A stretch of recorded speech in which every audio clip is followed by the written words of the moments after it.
lost our audio there. Hi, guys, and welcome to day 2 of our championship weekend here at APAT. This is, of course, the APAT show. Lee, what do we have to look forward to? Well, we left the show last night saying we'll bring back 16 players for day 2. We're 2 minutes into day 2. We're down to 15 players already. We've already got an exit. Wow. Before we've even got going with the show. But basically, we've got the day 2s of both of them at the medal events, the main events today. So first up, just kicked off now with the 16 players left, 2 tables in the No Limit Hold'em main event. That's got a 10K prize pool in that. Over $2,000 up top to the winner of that one. We have already lost Leandro Vinkowski from Brazil, ace queen into the ace king of Richard King from the UK. So Richard added about 250,000 to his stack. So nice early hand for him.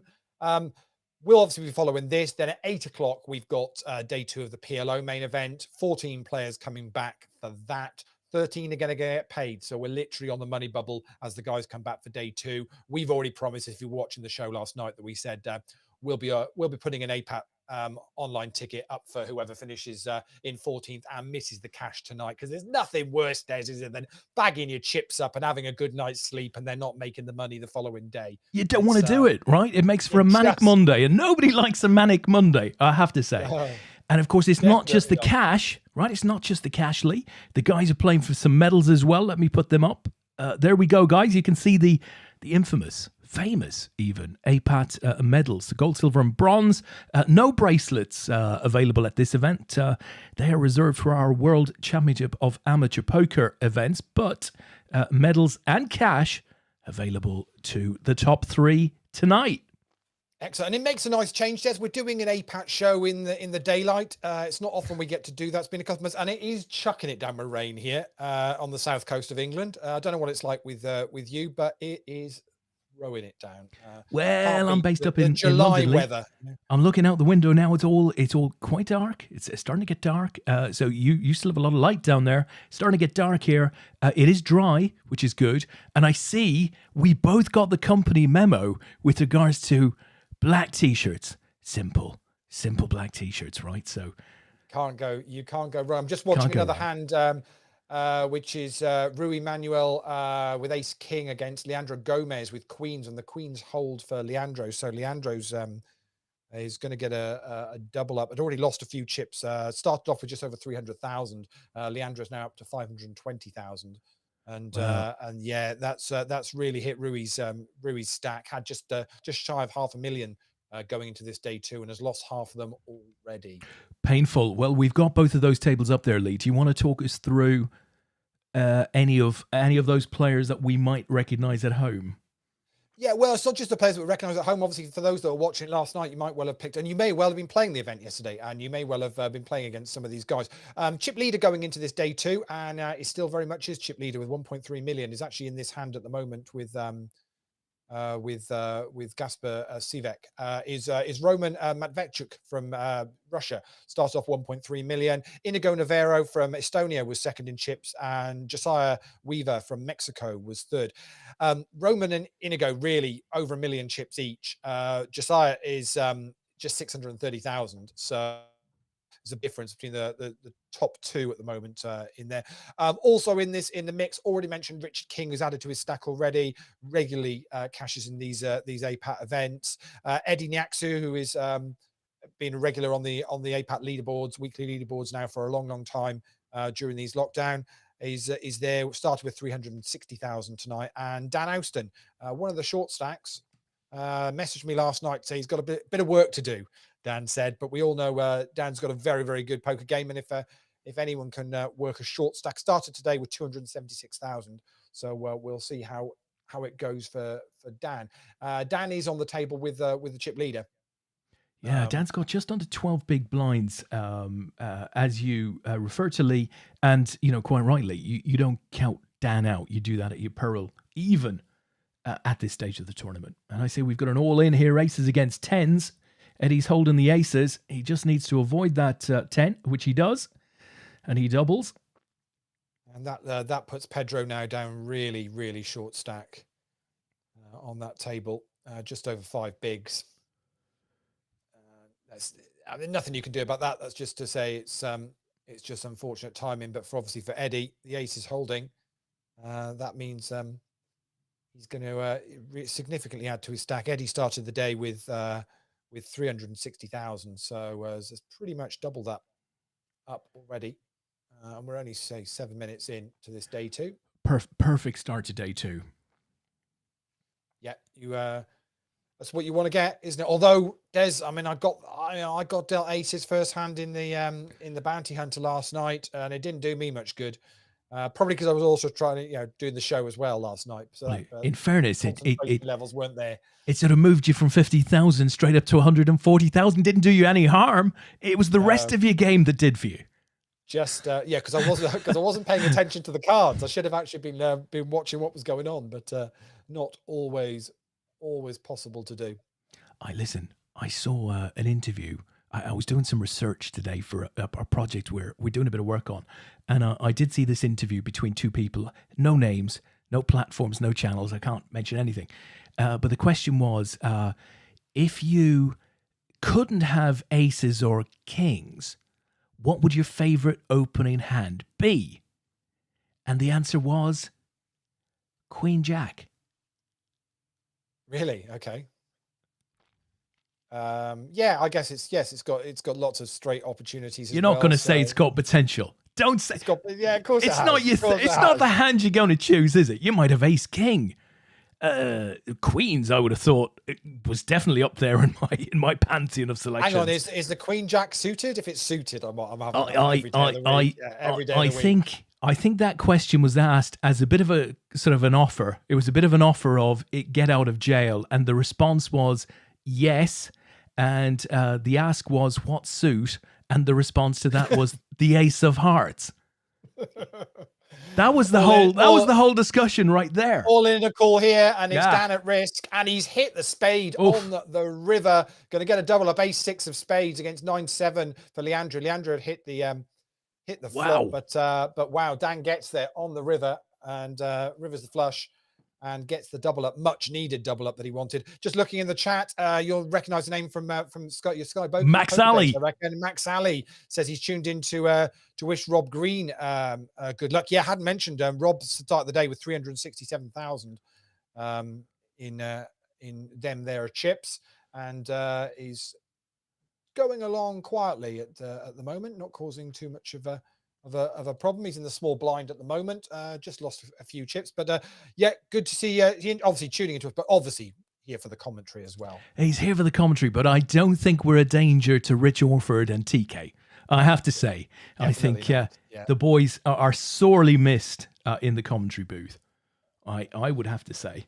But do stick some comments in the chat, or if if anything about any of the players that we're watching, or if you've got any questions you want to ask about APAT or the weekly leaderboards, or what you think. We think about the football, COVID, world politics, whatever there is. Stick something in the chat. Let us know you're there. If we do know you and you're under an alias on Twitch, then just make sure you just give a shout out so we know who we're talking to. And if you're new to APAT, well, just say hello and introduce yourself. Not only that, but if you go to apat.com, APAT.com, sign up for a free membership, right? Get involved.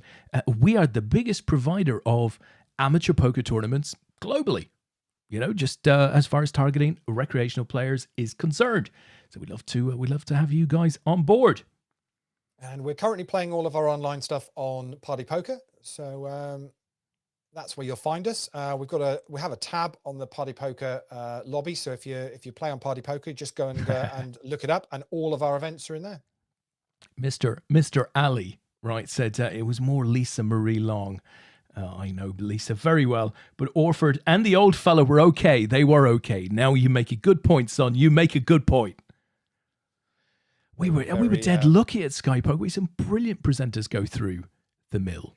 It's not just how good they were as presenters. I mean, I was lucky enough to go on the show a couple of times, and as somebody that's never done any TV or anything like that, they put you at ease and are absolute professional in what they do. And yeah, you just feel like you sat on the sofa having a chat with mates, yet so slick and professional in what it is they did. Absolutely right. Just to have that opportunity to have that experience of getting to go on the show a couple of times was just amazing. Something that I What look was back your on with fond memories of it. what was your take when you first walked into the green screen studio? Did it come as a surprise? No, it wasn't. It wasn't green screen then. Oh, you'd moved. I was after. I think I was after the green screen. Oh I no! don't know Oh, whether the they green still screen do it. was amazing. It Yeah, I was don't think they absolutely did that. amazing. It was a normal. It was a normal set. I think they might have had a little bit of green screen on a Oh, that's table to the side, but it wasn't the full. It wasn't yeah. the full setup then. Back then. Just after I left, they were moving back to Osterley, Sky's main campus. They were based down at Arkiva in Feltham, and we had a very big studio down there, but it was completely green. Every the Yeah. floor, the ceiling, the walls, completely green. So a lot of people would walk into it and go, "Shit, where's everything I see on TV?" There was nothing but green and a desk. It was, a difficult place to sit for 3 or 4 hours, I have to say, because Yeah, it was I a would little bit imagine it's not. Yeah. sickly, but the I know technology was superb. I've seen some offices that now do out there. At least they have at least one of their meeting rooms that's a green screen room, and it's fully kitted out there. So Makes sense. whoever's sat there and has got the backdrop for them. But, Makes sense. We'll have to invest in some green screen tech for our little APAT show. What do you think, Lee? Yeah, it would be a good set. Although the kit these days, I mean, if you go on a Zoom call, the technology to Smart, to do your backgrounds and stuff is pretty neat as it is. But obviously, if you've got the green screen, it really does look super slick. So very neat. Well, we lost one very early on here in this this main event day 2, and it's kind of quieting down. A couple of the short stacks have had a double up. Others that have taken a bit of a hit are obviously not panicking at the moment. Blinds are 12,500 and 25,000 at the moment. So yeah, I guess Leandro Gomez is now the short stack, and Pedro with 152k is probably the short. Yeah, so it's got about 6 bigs, isn't he? So yeah. But it does seem to have rather calmed down a bit, although I dare say it'll kick off again very, very shortly. Very much so. Hi to It's Matt 3245. Saludos, my friend. Colombia. Have you been watching any of the South American Football Championship? I haven't, but I've kept an eye on the scores. So Argentina, Colombia in the semis, is that right? I think so, and I think it's Brazil and I'm going to say Peru. I think Brazil and Peru certainly tomorrow night. So I'm going to assume Argentina, Colombia. But Wednesday night. It's got the makings of Brazil Argentina final, isn't it? I think it looks like that from the off. For example, Brazil played Peru in the qualifying round and beat them 4-0, and yet they find themselves up against the same team in the semi. So certainly the two have dominated, but who knows? Who knows?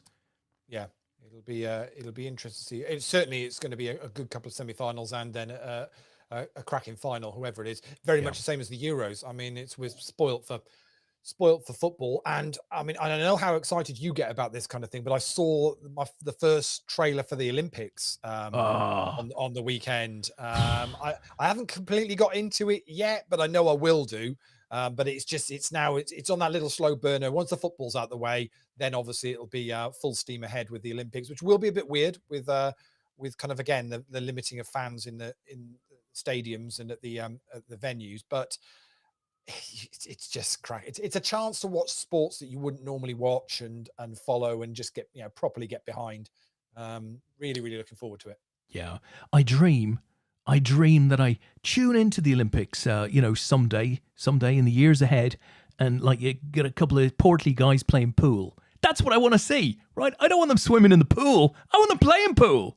Hey, if they can get skateboarding in, there's hope. So Leandro's got it all in with 9.10, and he's hit a perfect flop. Really, look at that! And has got there on the turn, and then it holds out on the river. Obviously, there was some outs for Gasper, but it didn't get there. So Leandro Gomez gets a double up and Gasper Sivek is now very, very, very short stack. Well, here. Gasper had to love the flop, Lee. He hit his top pair with an ace kicker. He looked strong, but as you said, Leandro had outs, and he delivered. He does. Well, Gasper's now all in now. Leandro's gone on. Gasper's made the call from the small blind. Roman gets out the way. Ace-5 against King 10, and Leandro's hit his king. But there's plenty of outs there for Gasper, but doesn't get there on the river. 10 takes it. And we lose Gasper Sivek from Slovenia. He's going to depart in 15th position. And we'll in a minute we'll pull over one of the players from the other table to even balance them out, as we're down to 14 now. Lee, I've got an unusual one for you, right? So it is an absolute summer of sport. Okay, we mentioned the Olympics. Obviously, the Euros are happening. We've got the Tour de France. We've got the Lions Tour of wherever the hell they are, South Africa, I assume. South Africa, yeah. And we've got Wimbledon. So we've got a young lady who's shown up sort of pretty much out of nowhere as far as being a rather distant tennis fan was concerned. She's playing the last 16 today. I don't think it's kicked off yet. Due to kick off probably in the next half an hour. You are such a football fan, aren't you? Yeah. So the tennis hasn't kicked off yet. Well, you know what I mean. You know what I mean. Who was it? It was Boris Becker that used to kick the balls. He used to volley them and all of that good stuff. Do we know anything about this girl other than she's clearly quite handy? Other than a mum told her not to pack too much kit, and then she didn't have enough kit for the second week. That's the only story. That's the only story I heard. Does any British tennis player ever pack enough kit? No, I'm not going to carry that weight. I mean, why would I carry that weight? Yeah, you won't be needing that. That's right. One towel should be fine to cover the first round. Is the norm. Leandro's at it again, and there's got there again, and taking it. There's a bit of a dent now into Roman's stack. He did start the day with 1.3 million, and it's down to 800,000 now. Well, Leandro was second bottom about 10 minutes ago, and he's now second in chips. So Leandro Gomez from Malta started the day 13 out of 16, and he's now second in chips. And meanwhile, it's another all in, and Richard King with the ace-6. It's the 8s that are at risk. And the 8s are going to hold, which is a nice double up there for Lorenz. As the chocolate, Lorenz Gunnar Onnen from Germany. As the Chocolate King sees his stack melt. Oh, very good indeed. It's early.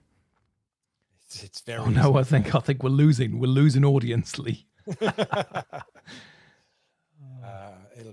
It'll be fine. So we've got two big football semi-finals in the Euros coming up.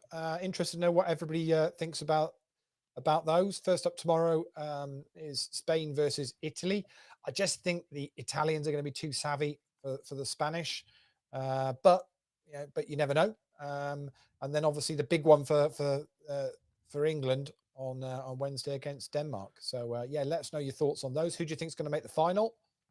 Who do you think is going to win it?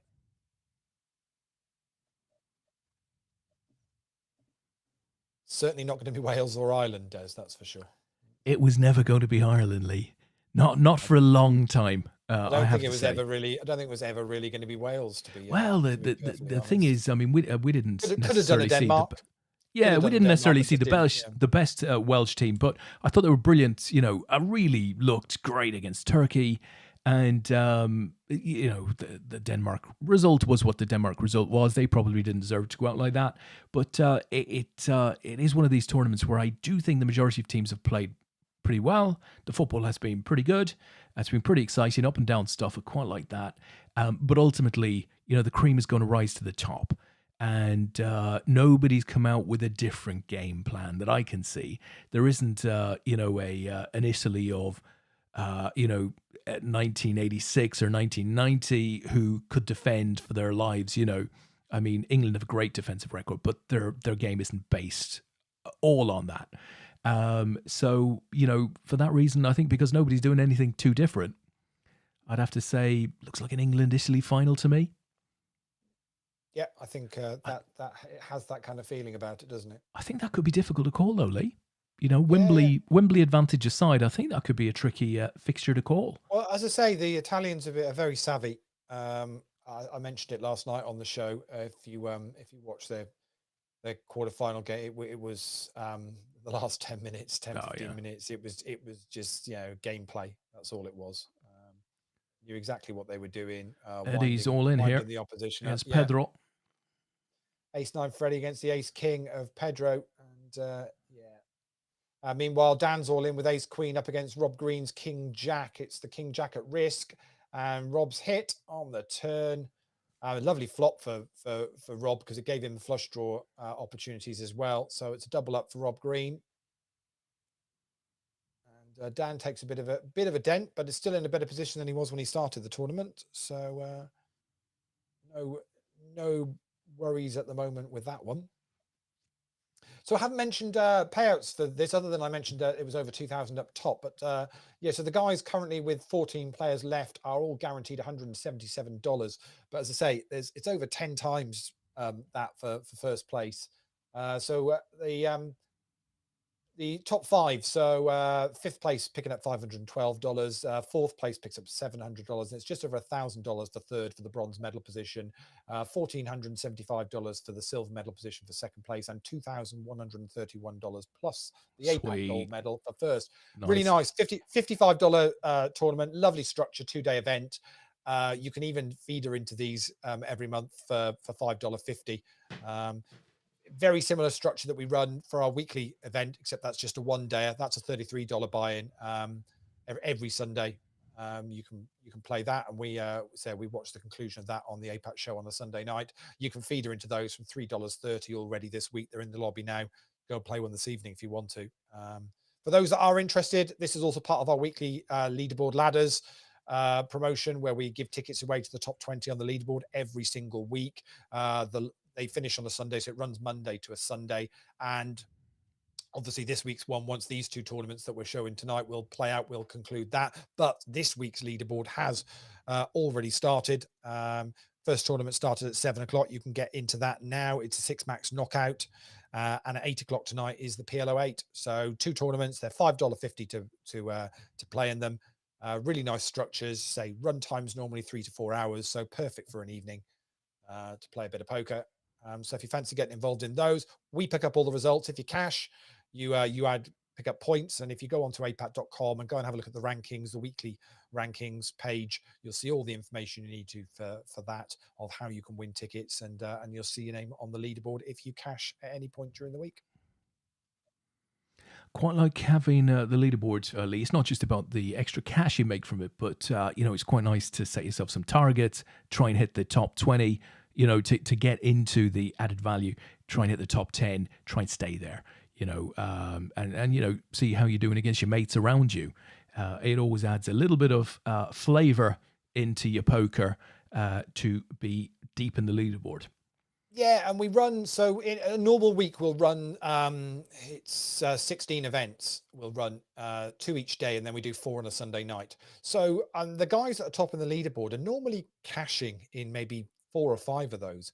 Well, that's a really good thing. If you're doing good 30%, return. just watching Inigo with Ace Jack, and he's going to bust. I didn't see who the player was there. It was Eddie with the Ace Deuce. Lucky Eddie. Unfortunately, we lose Eddie Nyaxu in 14th position, and our chip leader Inigo adds more to his stack, up to nearly 2 million in chips now. But yeah, the guys that say that are top in that, and I don't know whether they play all of them all week. We don't track that necessarily, but so they could be doing cashing in more than 30% of what they're playing, because they might not be playing all of them. But that's decent. I mean, you normally say that a good pro that is got is in the money 15% of the time, between 15 and 20%, is doing really well. You're beating the game if you're hitting 15 to 20%. And say some of our guys in our games can be up 25, 30% on a regular basis. That's pretty good. Um, It's pretty good.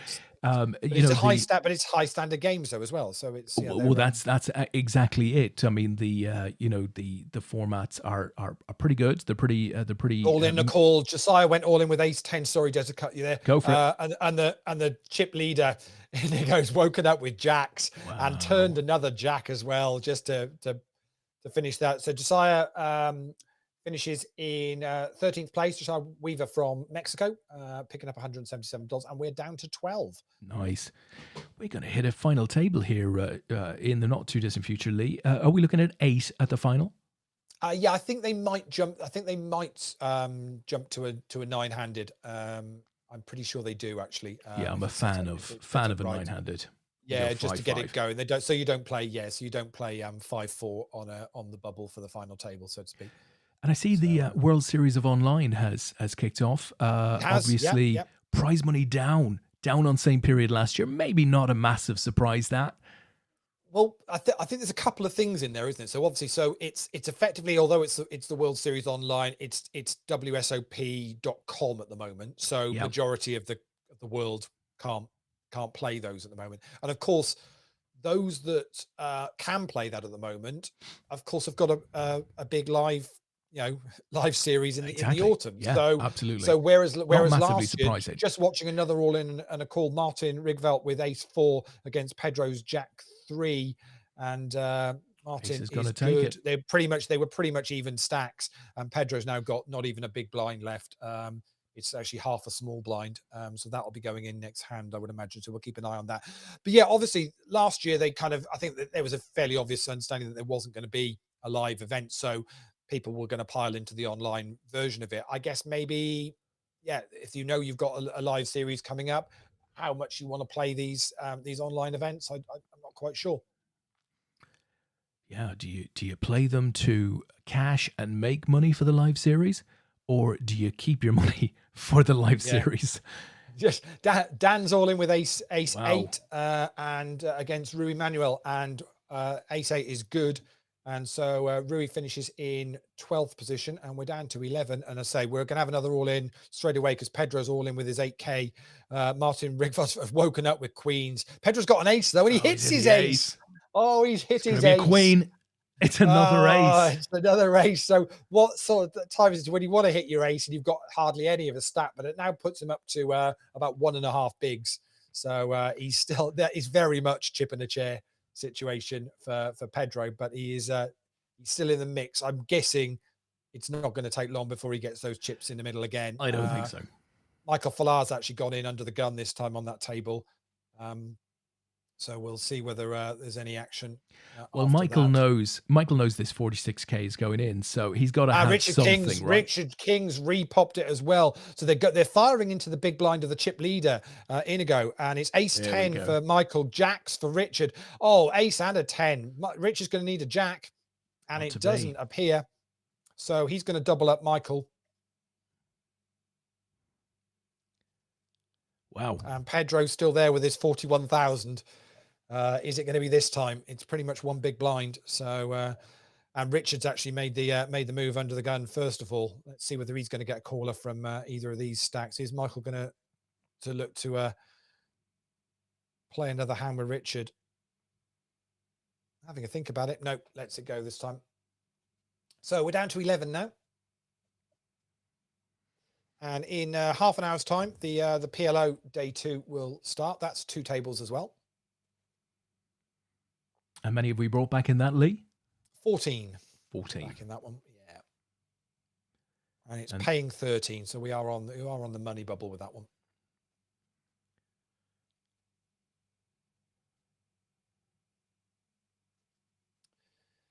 Evening to Baba Yaga again, who was in the chat last night. I know some people last night did say who they were, and I must admit, it's my mind's already gone blank as to who they were. So I think we talked about this after the show, didn't we? Last night we said we might just go with usernames. It's going to be far easier to do. We'll get used to everybody as usernames. It'll be far easier. Of course, apart from Frank Bailey, who just beautifully is like, what's he like? Frankie B 456 or something like that, isn't he? So nice and easy for us to work out. So we can do that. I know a couple of people had problems getting a Twitch account set up yesterday. I think you can watch it without needing a Twitch account, but obviously you can't chat in the chat box. But yeah, but they were having difficulty setting up a password. Just yeah, close your eyes and type 9 times. It's so simple. So Pedro's all in for his one big, go. and he's got a little bit of protection from Martin Rigvalt, who's raised it up in next position. So just the or under the gun, shall I say? So just Michael Fallar in the button, and then Richard King in the small blind to get through. Michael's got to call this, hasn't he, Lee? It's an interesting spot here for both of those, because is Martin just trying to say scoop up here? He's not going to. So Pedro's got 10-3. That's what's at risk. Well, look at those diamonds. Martin ahead, and the diamonds have hit. And they're straight. Oh, that's just straight. He had a straight and a diamond. Wow, he nicked it all. Incredible stuff. Scooped the lot. So Pedro goes up to nearly 3 bigs now. I mean, that's the dizzy heights of 3 big blinds. Nice. He's doubled twice now. He's still got a bowl of salt. Yeah. So there's a guy called Tristiano842 in the chat. Never heard of him. Oi oi. The clue. So yeah, sounds like a Sancho fan to me. So these are day 2s. I've heard about these. Yeah, that's right. Yeah. So so Baba Yaga is Eddie, isn't it? So who's we just call him. We're just calling him Baba. Yeah, it's Baba. It's Baba Yaga now. So Baba Nyaksu. So he finished in 14th in this one. So Tris, nice to see you in the chat. Hope you are well. Really love to get you back on the show at some point. So if you're up for it, we can talk about everyone that Man United are going to sign this summer. Three-way all in. Oh, here we go. And it's Pedro's gone and hit again. Incredible. Richard King's hell. Queen Jack is no good. Martin Rigville picks up the side pot, but Pedro scoops the lot, and Pedro's gone up to nearly 10 bigs. From 1 big blind up to 10 in about 2 hands, really, 2 or 3 hands. What I've just witnessed, it makes no sense to me. We've also got Renote, APAT. Renote. We've got Greg M, right, out there as well. Twitch Lookbox is back, of course. And what the heck? You got to look very carefully at these things. I can't even say it. My one and only Twitch chat, as I'll never be able to sign in again. So he's gone with a random password. Save it. Save it in your Chrome thing, right? Save it. He's like permanently clicking the forgotten password button. Yeah. Dan and Rudders. Greg in the chat saying good luck to Dan and Rudders. Yes, so Dan Houston, that'll be who's playing. Is currently actually raised up this hand in the No Limit Hold'em, and Rudders will be Richard Ruddling Smith, who is in one of the 14 that are coming back for the PLO in about 25 minutes time. And Reno, of course, is Tony Ross. We all know. He's found us, Lee. Oh no, Tony's found us. The only reason we moved this to Twitch is so Tony wouldn't know whether he was top of the leaderboard anymore. Don't tell Tony. Don't tell Tony. What we all said. Keep it quiet. Keep it quiet. Oh no. Good to see you over, Tony. We are laughing. We're down to 10. Down to 10 now in this, and obviously we're going to go hand for hand for this final table of 9. So once we lose one more player, we will be on the final table of the June main event. And still very much anybody's. Inigo, who was second in chips coming into today, has really been the one that's actually been piling on the stack. But everybody else has kind of been up and down and all over the place. Leandro Gomez, who was 14th out of 16 when started, has now got a stack of 1.2 million, is second in chips. So there's a couple of interesting stories brewing. And of course, Pedro, who 5 minutes ago was on 1 big blind, has now got a stack of 10 bigs. And let's see whether he can do anything with that. Top 3 are going to pick up medals. These guys now are all guaranteed $206 for where they're finishing. But as I said earlier, over 10 times that for first place tonight. Over $2,100 for the winner. Yeah, I mean, this cash is beginning to get tasty now, Lee. It's beginning to count, I would say. Tris is saying, yeah, can do. Finally working now. That's good news. Good news to see Tris back. Did see a picture of him on the Facebook, coming back on a train from somewhere far away. He looked well tired, But glad to be going home. I'm sure equally glad to be going out as well.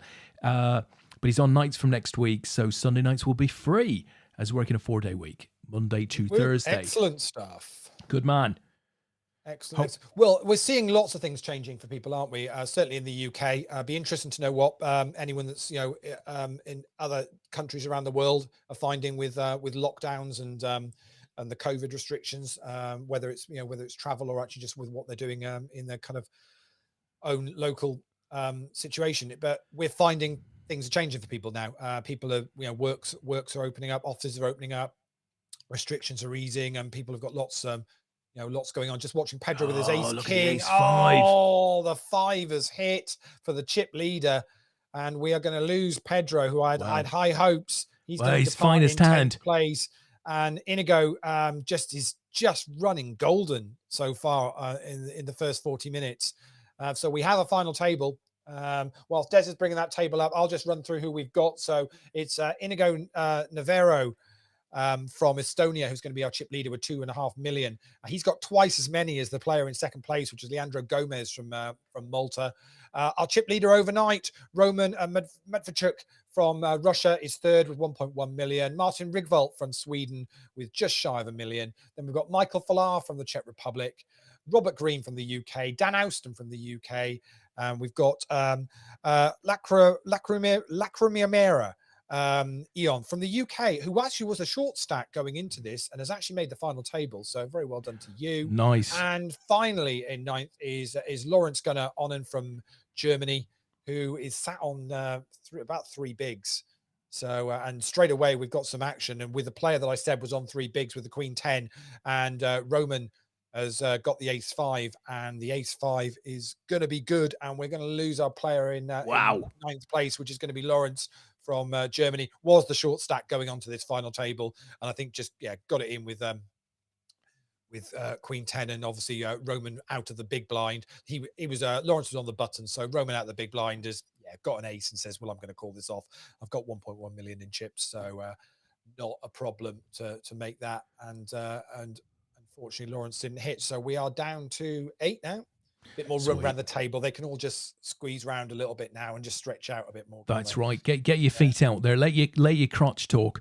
Tony in the chat has asked the oft-asked question, any sign of any dates yet for APAT? Not yet, Tony. Not yet. We're sort of waiting for those. What does he mean? What does he mean by dates? Have we got some sort of new dating app? Are we swiping left and swiping right? Have we not? Have you not mentioned this, Des? Have you launched some new product? Yeah. Listen, we'd have the worst dating app of all time because nobody can get the goddamn password in. What the hell? Yeah. We can't get the password in. I just tried password 1234. It works every time. It's all good. It's all good. So dates for live events. Well, we're waiting to obviously see what some of the venues are going to do. As I mentioned last night, got the impression from Rob Young with Dust Till Dawn in Nottingham in the UK that he was starting to think about making plans. The place needs a good clean and a tidy up, that's for sure. From the videos that I saw. I was up there last week. Lee had a look at it. It was looking very, in need of a good polish. I was doing a bit of graffiti on the front there, and I thought, gonna have to clean all of this up before we go. Not good at all. I was putting on APAT rules, but if you do it in that real graffiti style, you can't read it. But certainly in the UK, the Hippodrome put on an event at the weekend, which looks like it was a pretty much a successful event, and we know Grosvenor are starting to do things as well. Chances are, our plans are probably that we won't look for be doing anything in 2021.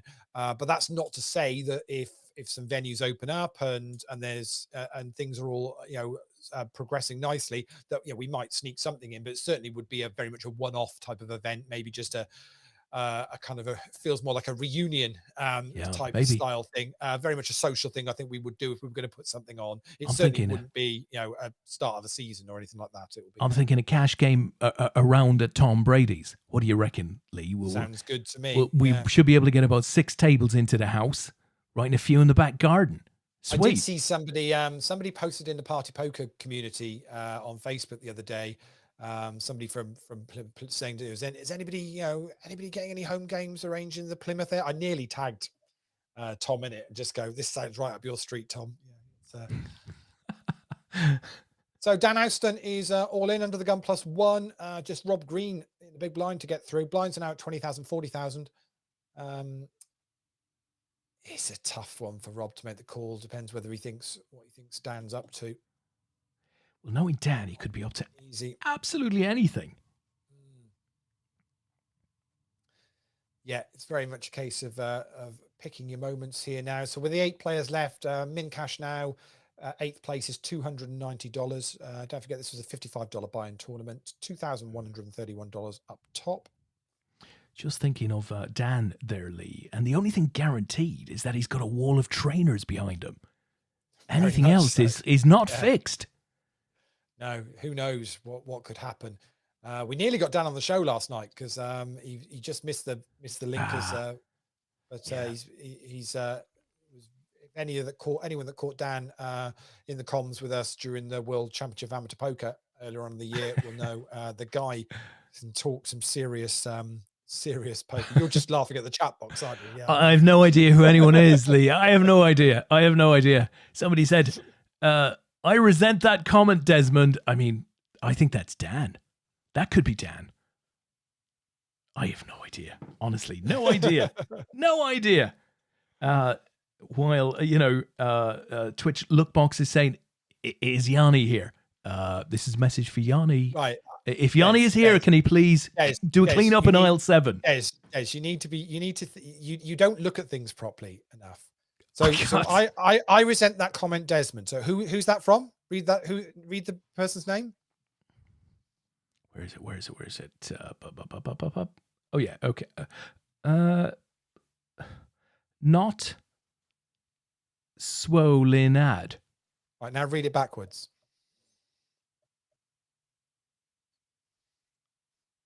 Oh, for fuck's sake.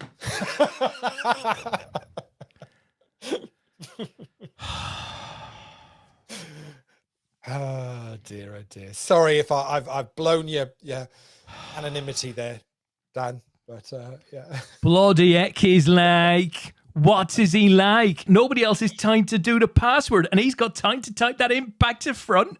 What? Dear, oh dear.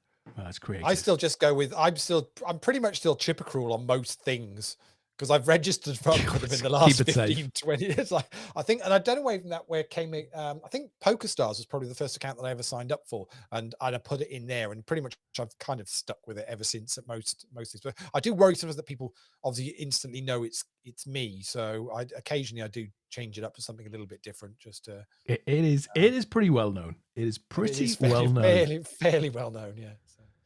So Leandro putting the pressure on from the small blind into Dan's big blind, and Dan lets this one go. Dan's not going to give up lightly here with his stack. He's down to about 9 bigs now, but as you said, Des, with the pay jumps where they go now, this is all about being calm, looking at the situation, looking at the stacks around you, and not rushing into anything. You don't need to rush a blood to the head here. It's just about playing sensible poker.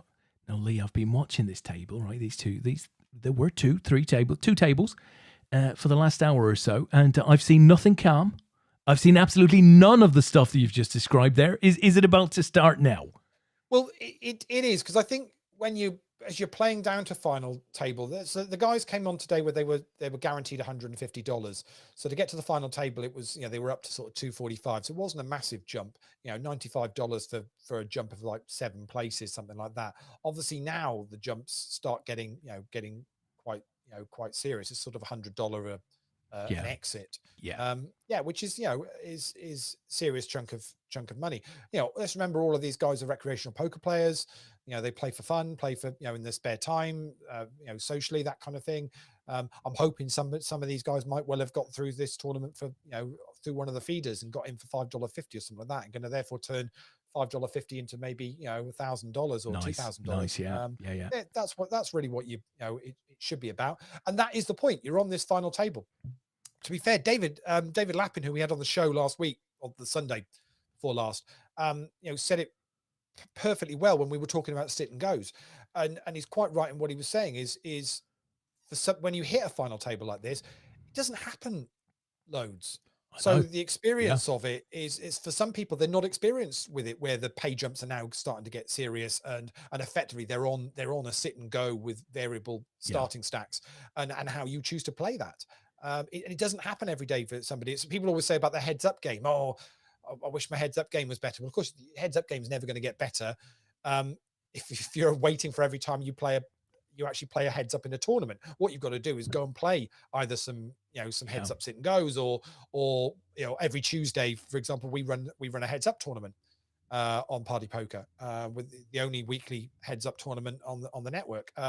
So you go and play that for $5.50 on a Tuesday, and try and get your game improved. Learn That's it, the way you do basically. it. Learn Learn it. it. Yeah. Yeah. Reduce the luck quotient once you get to this final table, because we don't see Exactly. enough of them, right?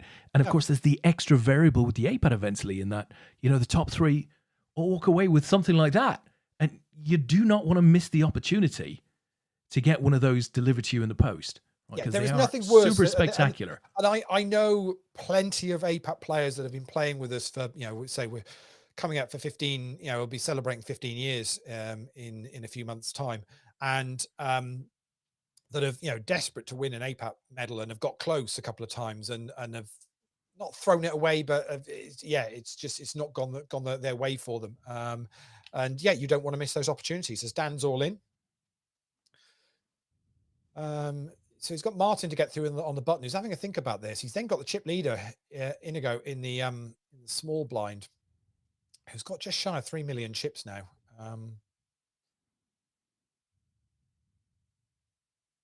So Martin's gone into his secondary time bank by the looks of it. What he's got left of it. I'm not sure whether he's disconnected, or whether he is just having a proper think about this, but he's using up all of his time.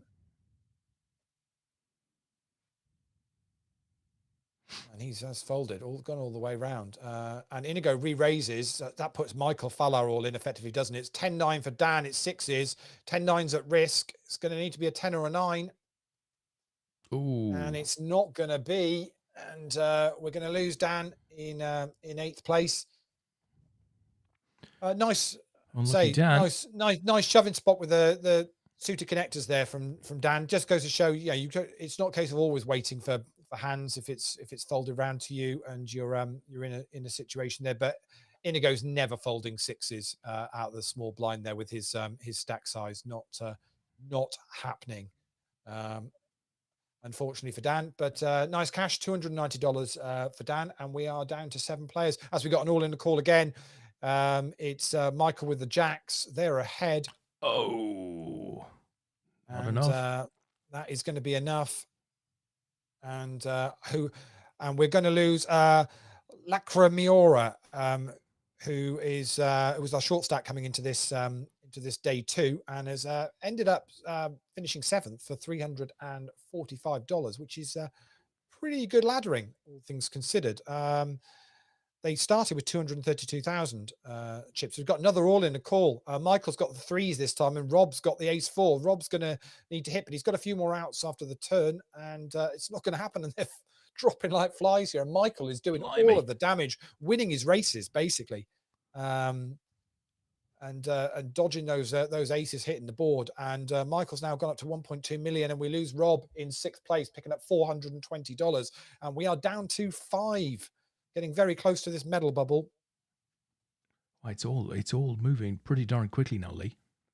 Yeah, it's. I guess it's just that's just a situation of some pocket pairs being dealt, and the other player getting dealt an ace and feeling that it's a good spot, because obviously as the players on this final table reduce, you do open your range up a little bit, and all of a sudden you're thinking, well, there's only 5 or 6 left now. Well, my ace is probably good in most of the time here.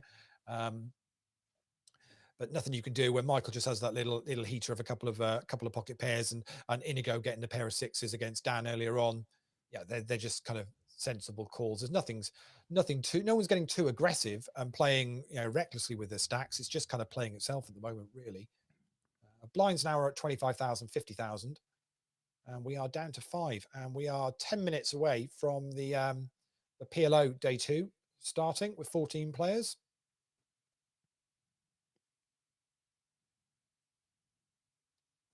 Yeah, Tony's right. So Tony's in the chat saying Yanni told him he won a medal months ago. I heard that. I asked him to show me, but he said you keep forgetting to send it. Is this true? Yeah, Tom and I have got a bet is how long we can keep telling Yanni we forgot to post it. Tell him I've got it. Yeah, I think we're up to about 2 months now. It's going really well. But yeah, so no, Tom did genuinely forget to pop it in the post, and I actually did send Yanni exactly what Tom sent me back, because it was something along the lines of "Oh bugger."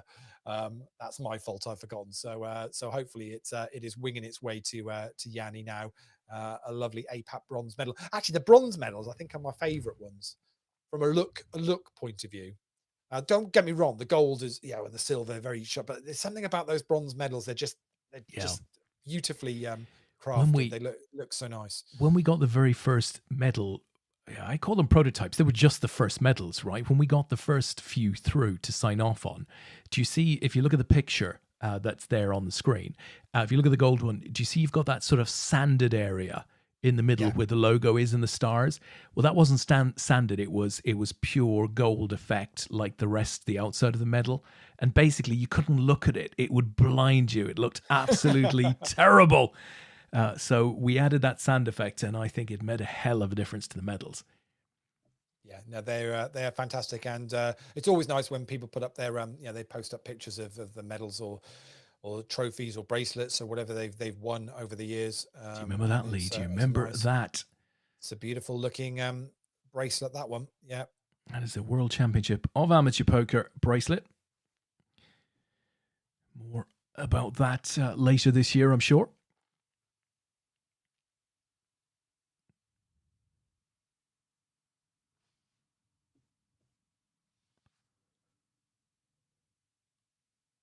So hope you guys are finding Twitch okay. So it's the second show we've done on here. For anyone that's new to APAT, we've been streaming the APAT show now since the start of lockdown in the UK. So coming up for 18 months now, and I've done we must be we've done a few, well over 100 shows now.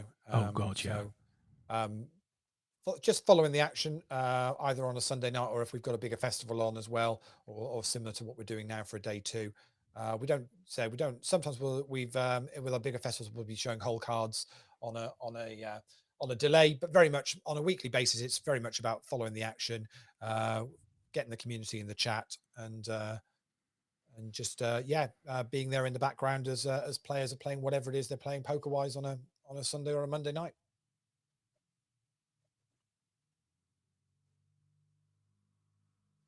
But if you go onto apat.com, you'll see our full schedule. Even easier, go and check it out on the in the Party Poker lobby. Just go and find the APAT tab. It's right there in between the WPT and the World Cup of Cards tab on the Party Poker lobby. You'll see the APAT logo. Click on that, and you will get all of the APAT games that are available this week. The satellites, the feeders, and the main events that play on a Sunday night, along with the daily games as well. Lots of different variants in there as well. So you'll see we play a weekly heads up game. There's a weekly stud tournament. There's PLO8 games, Omaha games, Mix Max games. So lots of variants. We're 5 to the hour though. So these 5 remaining players in the day 2 of the main event on a break, and that means we are 5 minutes away from the PLO day 2 kicking off. 14 players back for that. Let me give you a rundown of who's going to be playing the PLO whilst these players are on a break. So Marcus Nord from Sweden is chip leader in the PLO with just over 500,000 in chips. Stefan Gruber from Germany, second in chips, and Joachim Kobbel from Austria is third. We've also got Andy Heath from the UK, Igor Asimov from Germany, Yanni, who we hopefully he's got his password sorted. Otherwise, he's not going to be able to use his 324,000 chips that he's got in the PLO. Nick van Engelenberg from the Netherlands, Richard Rudling Smith. There's already a shout out for somebody in the chat was wishing Rudders good luck tonight. Johan Bergman from Sweden, Sirey Havarushkin from Belarus, John McKellar from the UK, Mikhail Kirillov from Russia, Larry Pashak from Canada, and Antonina Brown from the UK. 14 players coming back. It's paying top 13. So we have said we will sort out an online ticket for whoever the unlucky player is that finishes 14th tonight. Never like to see somebody coming back for a day two not in the money. So we will send them a $33 ticket so they can play the PLO on Sunday night. Sweet. If they want to play this week's main event, if they want to give that a whirl, we'll put a $33 ticket into their account. So to ease their pain of not making the money in that one. Min cash for the PLO is $110. So so 14th place will pick up a $33 ticket as well, and over $1,000 up top in that as well. There's tonight. So that's the guys are just 3 minutes away from starting. So they're all busy at home, limbering up now. I reckon, doing their stretches, lunges, that kind of thing, ready to go. It's not easy. You don't realize this 4-card game. I mean, the extra effort you have to put in to cope with playing with 4 cards. It's incredible. Yeah, absolutely. I think if I do that, Lee, they're limbering up. You say? Let's just see if we can hear them.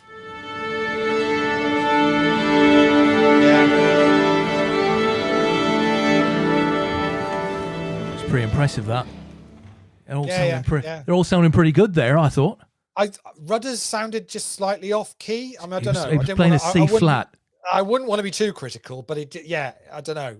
It's wasn't quite there. Yeah, wasn't quite there, was it? Oh dear, I love it. So Tris in the chat, I missed that earlier on, but I don't know whether you picked it up on it. So it'd be great to get back to playing the odd poker weekend too. Yeah, as I say, I think things are opening up, and not just in the UK, but all over. Mentioned on last night's show that Vegas seems very much in full force at the moment. Some big events at the Venetian and the Wynn, and genuinely seem to be getting on with it. Plexiglass is all gone, and they're just cracking on. So really looking forward to the autumn. I think it's going to be really interesting. Absolutely, it's going to be absolutely fantastic. And I miss Triss's comment. Said Lee looking though silver fox in a Twitch box. I missed that. Oh, that's a bit artsy, isn't it? Silver fox in a Twitch box. I got described the quiz on Friday night. I got described as being looking a lot like Richard Gere. he's bloody 72. I mean, really? Come on, Lee. That's not bad. Yeah. That's pretty good. That's pretty good. My brother's wedding last week. My mum said, "Oh, I'm really liking the grey." I'm like, well, I didn't ask for it. It's just what's there. Not design. I didn't say, "Oh, great." You couldn't put a bit of the old Scove look on. I'll tell you, you were in trouble, weren't you? If she said something like, "I don't really like the grey," what are you going to do then? Yeah, exactly. Now the old. I mean, what are you going to do? What is it, Grecian 2000? Get enough of that in there, and your hair will fall out. Is it just for men? Isn't that the that's thing? The one. Just for men. That's the one. I don't think I would ever dye my hair. I really don't. not my style. I have to say I haven't had the need to yet. There's a guy that I used to be a client of mine. Used to run bars and restaurants. I think I've probably told stories about him lots of times. A Greek guy, lovely chap. He's probably about 5 years older than me, but has dyed his hair for 20 odd years. I mean, literally just jet black. It's quite funny. So the PLO should be just about up and running. I think they are. They're underway as well. So we'll keep an eye on those at the moment. We'll let you know of any exits in that. But obviously, our main focus will be on these 5 players playing out for the medals in the No Limit Hold'em, and then we'll jump over to the PLO when set this up when that's come to a conclusion. So we will keep an eye on that. Of course, they jumped straight in for hand. So which is the way it is, because they're on the money bubble in that PLO game. So yeah, apart from Martin Rigveld now, so blinds are at 25,000, 50,000. So Martin sat on about 12 bigs, 13 bigs. The rest of the guys are all over 1 million chips. So I've got 20 plus bigs at the moment now.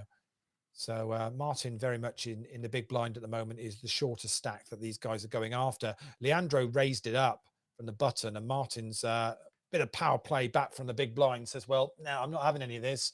I'll put my chips in the middle. What are you going to do then? I'm not going to be bullied at this table at this point in the tournament. Nice to see from Martin. Whether he had a hand or not, we don't know, because we don't see their whole cards unless it goes to showdown. But again, Michael's raised it up under the gun, and it's Leandro Gomez this time that says, right, well, I'll get my chips in the million, 1.1 million in, and we'll see what the other players are going to do here. Is Michael going to make the call? He does. It's ace queen versus queens. Oh, and it's an ace. ace. At risk, and Michael's hit his ace. He's going to need the case queen, and it doesn't come. And we're going to lose Leandro Gomez in 5th place. Michael Falar picking up a huge pot there, puts him nearly chip leader now, and we're down to 4. So we are now on the medal bubble. One of these guys is going to miss out on an APAT medal tonight, but they are all now guaranteed $700 in cash. So yeah, not going to complain about that, but also they'd all like a medal as well if they could possibly get one. Very unfortunate with the queens there, Des. Yeah. Oh yeah, really, you've got to love that hand. Yeah, absolutely. Although you know, admittedly, you're much happier with a queen jack. Suited. Took you a while there. It took you a while, so but you got there. I was sipping some tea, and then yeah, so that's all it was. Yeah. So so Tony in the chat says, yeah, go grey, don't go bold. Yeah, I think if if you had a choice of the two, yeah, I'd take going grey every day over losing. Although I have to say, today there's being bold isn't a thing. It's not an issue. No, nobody's concerned about that. No, I would agree. But yeah, I'd rather actually my dad is grey, but still got a full head of hair at 73. So your odds are looking good then. I'll take. Although if you saw my younger brother receding like anything, and and he's 2 years my junior, and it's pretty much shaves it all off already, and that's it. So who knows how it's going to work. Yeah, he made an absolute faux pas at his wedding the other week. So they obviously there's little things you can do at the weddings at the moment, so you can't. It's very difficult. So they put on a little music quiz whilst the dinner was on, just to kind of keep people entertained. And they done up everybody's number one on the day they were born. So there's about 21 of us in the room. So they created this playlist, and they did a little quiz and said, right, so you need to name the song, name the artist, the year, and then who in the room you think's. That's great. That's great. I like it. Right. So of course, because it was two families coming together, so obviously through COVID, and don't really know everybody, so it's a great way of getting to know people and chatting. It's a really, really good fun. Because I was nailed on. I know what mine is already. So so my niece and nephew are on my table, and we're playing table versus table. I'm like, kids, don't worry, we got at least a point here. I've got this sorted, not a problem. Got to 21 songs, and he hadn't played it. I was like, this is a bit weird. So I wandered over and I said, are you sure you've got that? Yeah. And his now wife said, oh, well, maybe you thought it was the US number one. I said, no, I'm pretty comfortable. I know what it is. Anyway, so they went off to work at some, came back and then realized, and he said, yeah, I got you wrong by a year. Yeah, I do a year younger than you actually are. Brilliant. What an absolute tosser. Yeah. Outrageous. Yeah. Right. So, Max is saying could have been worse. He could have had me a year older, so I'll take a year younger. So that's fine. but the reason I know it is because on my year I was the day I was born, Queen Bohemian Rhapsody was number one in the UK. So was it? Okay. Spectacular one. Know that. Yeah. It's in Max is saying need to refocus at them bottom two tables, Des. Looks like the players have duplicate cards. I'm not sure if we can help with that. No, I think it's just because it's it's simply because it's just they're smaller, so it's a little bit tougher for them to actually to see what's going on. That's all. We're just keeping an eye on those at the moment. Obviously, they're still they're just for a flavor. 40. They're on the money bubble in that PLO, so we will shout at anything that goes on in those at the moment. And as soon as we conclude the No Limit Hold'em We'll We're go down to big. 4 in that now. We will go big on the PLO because I know there's plenty of people in there that are railing those guys at the moment. We're on a really short delay here on Twitch, guys. I know if you've been following us on Facebook over the last 18 months, you're probably used to it being like a 30-second delay kind of thing. Is with Twitch, it's about 12 seconds. It's really quick. So pretty much what you're watching on the stream is as good as live. If you're watching the table yourself. So, and it's pretty slick. So, but don't forget, just chuck stuff in the chat if you want to ask any questions to either of us, any APAT related or even or not. If it's football, politics, we can't talk. We can still talk Trump. Des loves to talk Trump, but Trump. I've missed him so bad. It's just. Yeah, it's not quite been the same. There's a new series of Spitting Image coming in the autumn. I'm quite looking forward to that. So we'll see what. Well, Trump. I hope Trump's going to be there, Lee. I don't want Trump replaced by Hancock. I can't believe they won't put Trump. I hope so. I hope so. Listen, I got in a small spot of trouble last week, Lee. Small spot of trouble at home. Right? Yeah, obviously we like to keep our home life, pretty private. But got in a small spot of trouble. Hadn't told the better half that a friend had bought a puppy. Yeah, you got into a bit of bother, didn't you? Yeah. She still goes on about it, right? She's not happy that I hadn't told her that my friend had managed to procure a puppy, a pretty cute-looking puppy. It has to be said. And but I'd imagine your friend wouldn't have gone and sent you loads of photos and stuff to make the situation. He did. Worse, she was sitting on my knee at the time when the pictures came through, and frankly, I got the death stare, not the death star. The death stare is hotter, can I tell you? But she's still talking about it, Lee. She mentioned it in the car today. 8 weeks, she said. 8 weeks. And I went, 8 weeks? What? 8 weeks? And she went, yeah, puppy, 8 weeks. Yeah, I think I did tell you pretty soon after we got her, didn't I? So I had all the intel, all the insight. You did know for a long time before I, Straight over there. So, I went on Amazon earlier on today. So any available? Didn't see any. No puppies. No puppies, not yet. Tried though. You can't. It's crazy at the moment in the UK. It's very difficult to get puppies. Very difficult to rescue a dog. There's not many available for rescue at the moment as well. We're expecting that situation to change in the next 6 months or so. But at the moment, it's like bikes, printers, and puppies. All in high demand. Toilet roll's okay now, but toilet roll used to be on that list as well.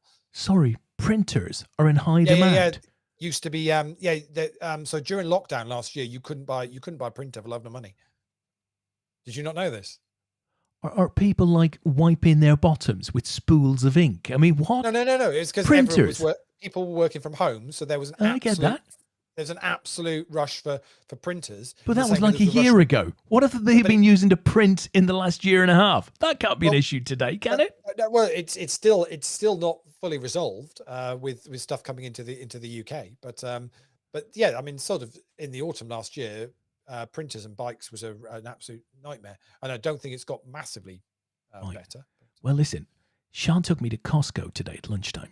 Right, so I'm still making up for the puppy story. So anyway, we went out to Costco, and we're walking down. I think Michael's got it. Is he going to call here? Here we go. He's raised under the gun, and Martin's gone all in from the small blind. So you're kind of feeling he's having a proper think about this.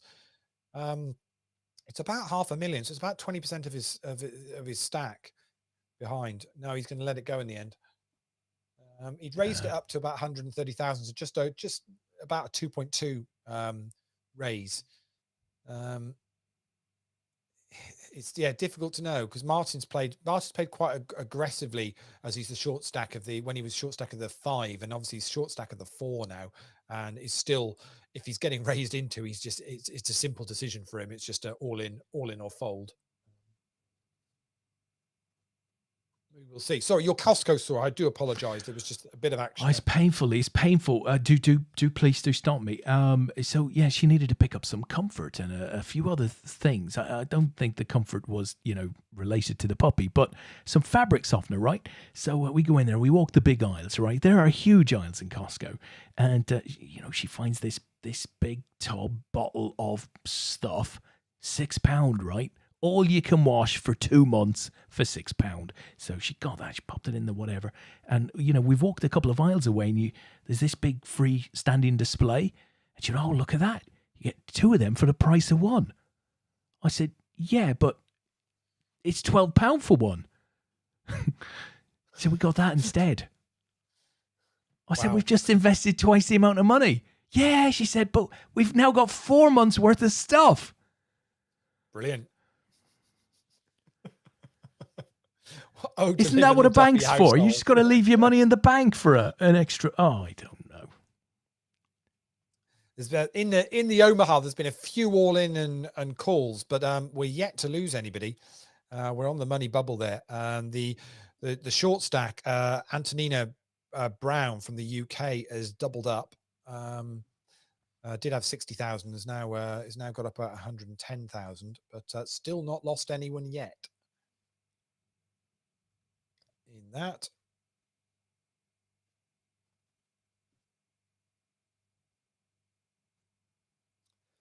meanwhile, we are still on the medal bubble in this no limit hold'em. Oh, I get what I get. I think what Max was saying, right? You need to refocus those 2 tables at the bottom because it looks like players have duplicate cards. It's bloody Omaha, isn't it? That's what he's talking about. They've got 4 cards. Honestly, Max, could you just explain the jokes in future, please? I'm not sure the viewing audience can handle the 6-minute gap to the punchline. If Des isn't going to get Dan Austin's username on Twitch, then there's no hope. There really is no hope. So the trouble is, it could be worse because sometimes for those, I mean, I watch a fair bit on Twitch of poker players and this, that, and the other. And of course, normally they're on sort of a 5-minute delay, which is actually perfect, Des, for working out the jokes. Because actually, the amount of time somebody posts something in chat and it takes 5 minutes before anybody reacts to it. Oh, that's true. At least you're getting a fairly instant reaction from us. So, yeah. So Max Alley says soz. Yeah. So who do you think is going to win this, guys? We're down to 4 players. We've got Inigo, Michael, Roman, and Martin. Who do you think is going to take the gold medal in this? Actually, 3 of those. Well, actually, let's count all 4 of them. So all 4 of these guys were in the top 5 chip stacks going into day 2, and they've all they're all still there now. I think Roman's been the most impressive. Lee, he's come in as chip leader. He's had a few trips south, but nothing too dangerous. He'd be my tip at this point still. Yeah. Inigo's the one has really picked up the most chips because he started with a million and has got it pretty much just up to 3 million and has been sat there for a while with that. But I still kind of feel Roman's probably will be my pick. I think, but let us know in the chat what you think. Roman's from Russia, Inigo's from Estonia, Michael's from the Czech Republic, and Martin Rigvald is from Sweden. Do me a favor, Lee, if you're able to, depending on your setup, are you able to share with me the feature table that we're looking at, so that final table? Yeah. Share it with me, and guys, just tell us if what we're about to put up is better quality. Just need to change one of the themes on it. Awesome. Donka. Don't want it to not have the right thing on. There we go.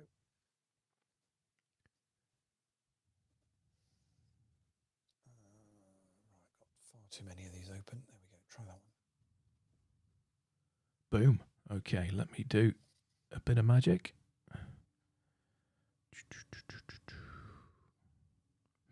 Okay, I can't do that. So, right, guys, so just let us know if this is clearer. Obviously, we're not seeing the PLO tables as a result. That looks a lot clearer to me, Lee, just from a pure definition, in terms of me looking at my monitors, but I'm not entirely sure what the guys are seeing out there. But it would be interesting to note whether this is clearer than what you were watching. Unfortunately, if I go full screen with that, we lose the top of Roman and Martin's cards, which is unfortunate.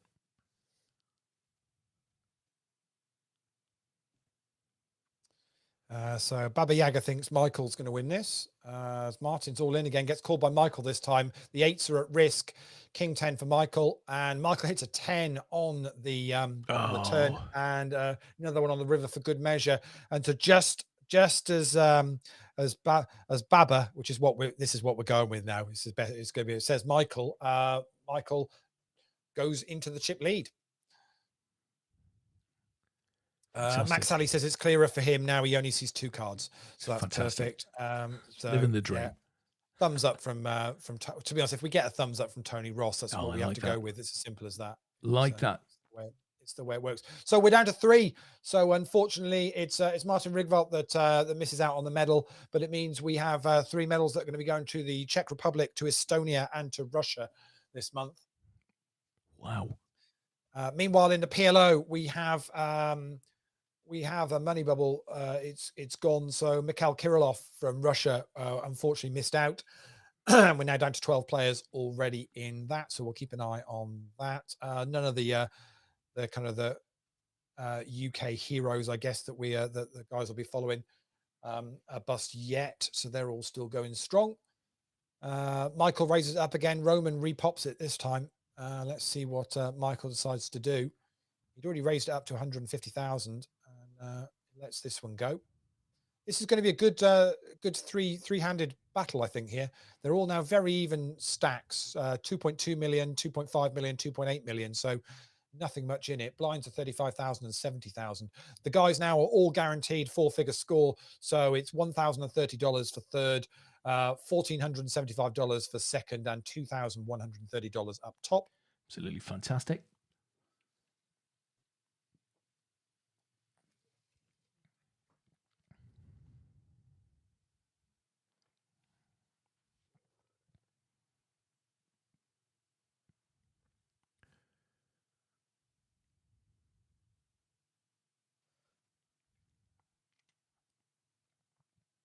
So Michael made up the small blind. Roman from the big blind just re-pops it up, and Michael gets out the way. Again, there's some players that will say that's kind of a leak in the game, trying to just see a cheap flop and then fold into a raise. I don't really know whether that's the case all the time. Some of our strategy guys might well have a view on that.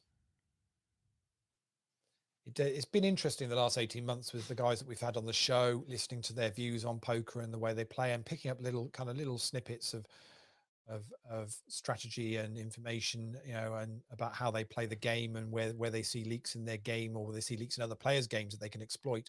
And certainly around playing the blinds is always gets discussed. Yeah. And having the ability, and certainly in even more so in Omaha, but it works similarly in No Limit Hold'em as well. Well, I think overplaying your blinds. Anybody who's ever used Poker Tracker, that is the first statistic that screams out from even a very small sample size of hands. People just making up the big blind, or raising from the big blind, or whatever it is. You just waste so much money overplaying your blinds, as you said, Lee. But one thing that I've definitely learned from the amount of very bright poker people that we've had on over the year and a half is that the gap between, a true recreational player whose sole objective is to have fun and a player who knows what they're doing, it's enormous. There's no way the recreational player appreciates just how big that gap is. Oh, I would tend to agree with that. Which is not to say, and that's the beauty of this game. You can still win a tourney, right? You can still win. But that's the beauty. But it's not even just a case you can win a tournament. I think you can bridge that gap. Oh, you can through knowledge. If you want to put the time and effort in, it's not a case of it's kind of going. It's not like saying I've rocked up at Wimbledon and bloody hell, Federer's good. I'm never going to get there. There is things you can do quite quickly to bridge a lot of those gaps and improve your game. And it's about experience and finding that balance. Again, we were chatting to David Lappin last week, and and one of the questions I put to him was, well, how much of your week do you spend playing and how much of your week do you spend writing or studying or working on the game. And it's amazing actually how split that is of his week. You know, he does a lot of media stuff. He's got a lot of media commitments, whether it be the podcast or the vlogs that they do, or the writing that he does. But very much it was playing and content and training and working on the game is probably equally split three ways. Yeah. And that's just the reality of what you need to do. He'll tag stuff. We were watching him play a game, and there was a particular hand that we were talking about with him, and he said, well, yeah, I flagged that because I'm going to go and look at it again afterwards. And that's how good players get better, by looking at those situations. So when they're in that situation again somewhere down the line, they'll make a better decision, or a more informed decision as to playing as optimum as they can. As we've got an all in and a call, it's King 10 versus Ace 10. Roman's in for trouble Roman, here. really, he's in a whole heap of bother here, and we're going to lose Roman, chip leader, going into day 2 in 3rd place, bronze medal position. He's going to pick up $1,030, and we are heads up. It's Inigo Navarro from Estonia versus Michael Falar from the Czech Republic. Good luck to the both of them. It's been a good game, Lee. I've enjoyed this. Yeah, it's there's been good poker. It's gone reasonably quick, actually, even though the guys are still fairly deep. Inigo's there sat on over 50 bigs. Michael's got about 40 bigs himself, so plenty of play. But there's certainly looks like there's going to be they're not hanging about here, are they? They certainly are not. Just getting the results in for the week as well, so we'll be able to confirm leaderboards once both of these tournaments finish tonight. Interestingly, the results from yesterday up to the last 2 tables of both of these tournaments hadn't affected the very top of the table. So we'll see whether as these ones go in, whether they do impact on anything. I know Dan Austin had 3. This was the third of his cashes on a Sunday night, effectively. Yeah. Superb performance. Interestingly, just in other news, very briefly, that young British tennis player, 3-3 in the first set, live as we speak. Superb. Even just to make day, week, so the second week of Wimbledon is pretty impressive, isn't it? Very, very. If she wins today, she gets over like 300 grand, £1,000 in prize money. That's how important it is. I'm right saying she's just doing her A levels, or yeah. I think she's just down the road. I think she's in Surrey here. Okay. It's pretty impressive.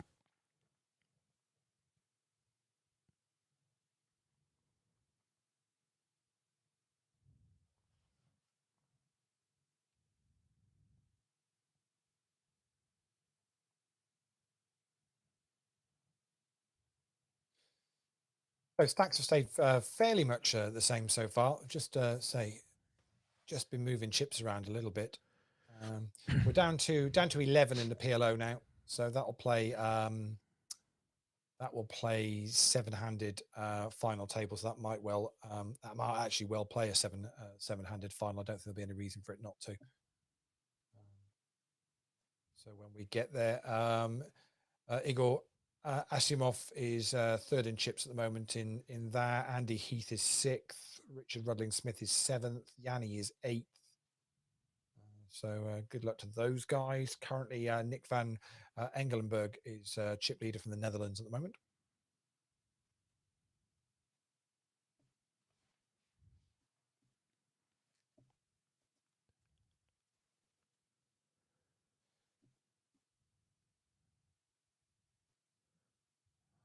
And it goes 9 is going to be good enough to take that.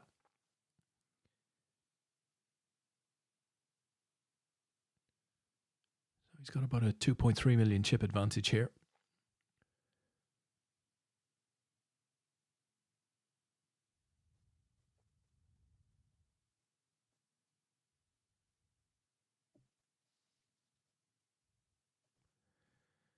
Michael with the small raise. We get to see a flop. Ace, Jack, Deuce.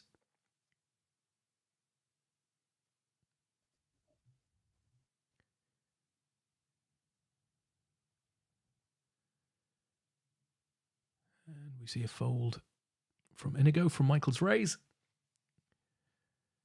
Just takes him over 3 million.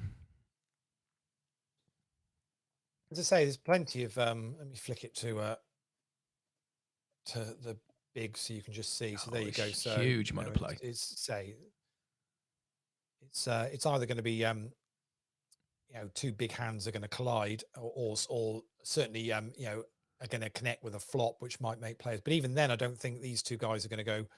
They're going to go too crazy for a little while anyway. Maybe a couple of levels at least. So I think so unless we see two big hands collide, we're just going to see a little bit of poker. Absolutely. I think for a little while. Let me just make this a little bit bigger on the screen.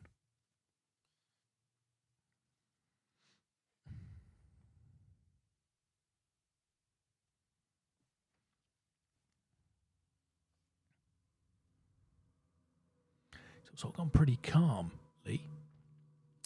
Yeah, it's interesting bet there from Inigo on the river. Put 12.5 bigs into a pot of 9.5.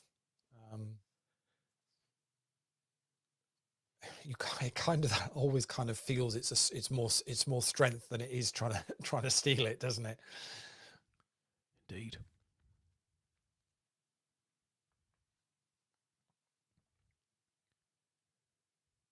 So we've just been joined by Ilfracombe #1 in the chat saying, "I'm in at last." FFS. I can't think who that might be. I don't know, but is he the guy that recently bought that Enigma machine on eBay? Yeah. He got the last one in the country for $400,000. Welcome, Ilfracombe's. I'm going to call him Ilfracombe's finest. It's a hotbed of poker, isn't it, Ilfracombe? Oh, it is. It really is. They really nearly all have medals. Yeah, not quite all of them, but we blame the postal service for anyone that doesn't. So, yeah.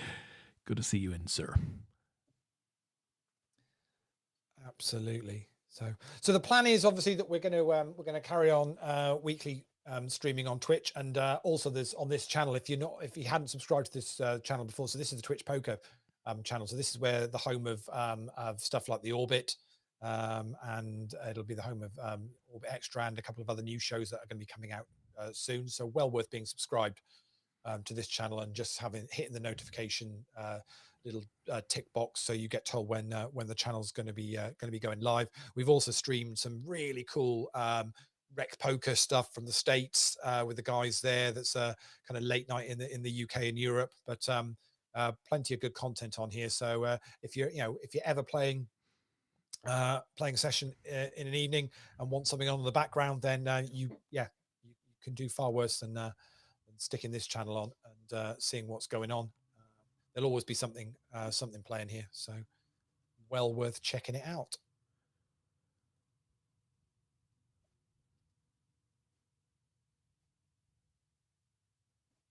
So Michael has been super patient here.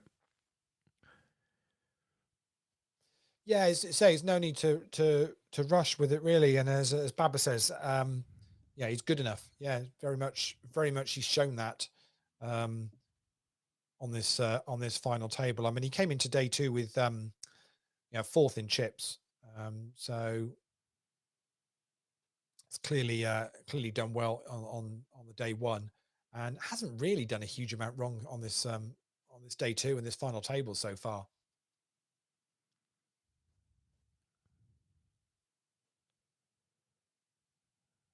So we're down to 9 in the Omaha now. Still not lost any of our so-called APAT heroes, which means we might have 1 or 2 of them on the final table to chat through. And now we've got Yanni in the actual chat. I mean, this is gonna be award-winning entertainment for the rest of the night. Strap yourselves in, folks. Yeah, but how do we know it's him? How do we actually know, Lee? He might be some sort of fraudster who's just nicked that Ilfracombe #1 title. Do you know what I mean? How do we know it's him? Could well be. I'd heard he had a weak password. I mean, it's highly likely, right? Interesting flop here. 6, 7, 10 of clubs. It's gone check, check. I mean, there's hardly anything in the pot. So the 4 of hearts on the turn is not really going to, I think, make this too exciting. So Michael decides to have a little bit of a stab at it. And yeah, it's going to get that through. The issue maybe that Michael is going to have here is that because he's been so patient, you know, when eventually he does get a bet in, Inigo's just not going to play along. No, I completely agree. You know, so I guess what I'm saying is he's not mixing it up. He's not changing the pace to confuse Inigo. No. So payouts with 2 players remaining. So second place is picking up $1,475 and the winner will pick up $2,131. So they're playing for about $650 between second and first now.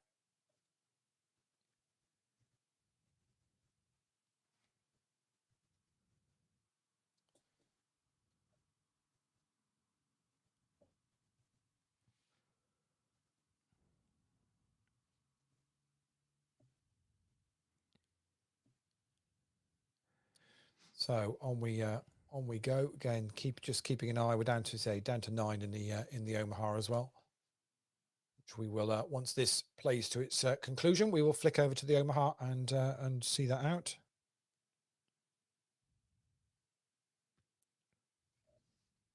So Yanni's in the chat saying he earned that title. I'm curious to know. Have you got to live in Ilfracombe to be able to go for that title, or can you just sort of visit and try and claim a win? Oh. Lee, I met a strange lady. She made me nervous. She took me in and gave me breakfast. Where do I come from?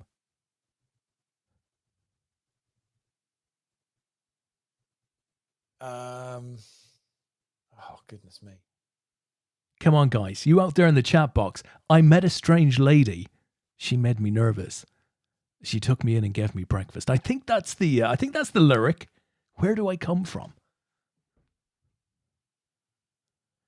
Oh, okay. I think I know.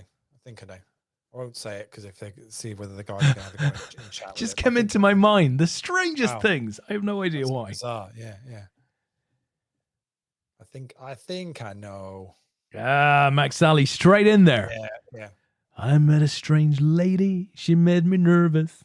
Great song. For some reason, I had pulp common people in my head to start with. There's nothing common about those boys. I've no idea why, but it was. She took me in and gave me breakfast. I come from a land down under. Great song. There's I can't remember the guy who sang that. Men at Work, obviously Scottish guy, and he does an acoustic version. Has done over the last couple of years. The acoustic version is great. You know, it's really, really good. You get to a certain age, you can't rock out to these things anymore. No, definitely not. So yeah, so apparently for the Ilfracombe thing, yeah, you have to turn up drunk in the welly and demolish everyone. And apparently Yanni won the Christmas pub game and bought his own trophy. Yeah. I heard that on the internet. It was in the Ilfracombe Post as well. I'm sure it was. True then. Must be true. Yeah. This has kind of leveled itself out a little bit here. Michael's just sort of chipped up a little bit and has now got 35 bigs, and Inigo's got just over 40. So yeah, this is very much leveled itself out. Michael just chipping away at the moment, but as I said, I felt there was some poker to be played in this, if unless we saw 2 big hands, because neither of them are going to give this up lightly, and both not being cautious at this final table, but certainly have say not made any mistakes or with any of the spots that they oh crikey, I've just seen it. I'm gonna respond. Are you gonna respond? Yeah, you betcha. You bet your life. So we have a group chat, guys, for anyone that's wondering what Des and I are talking about, with a lot of the guys that's helps out during the World Championship of Amateur Poker.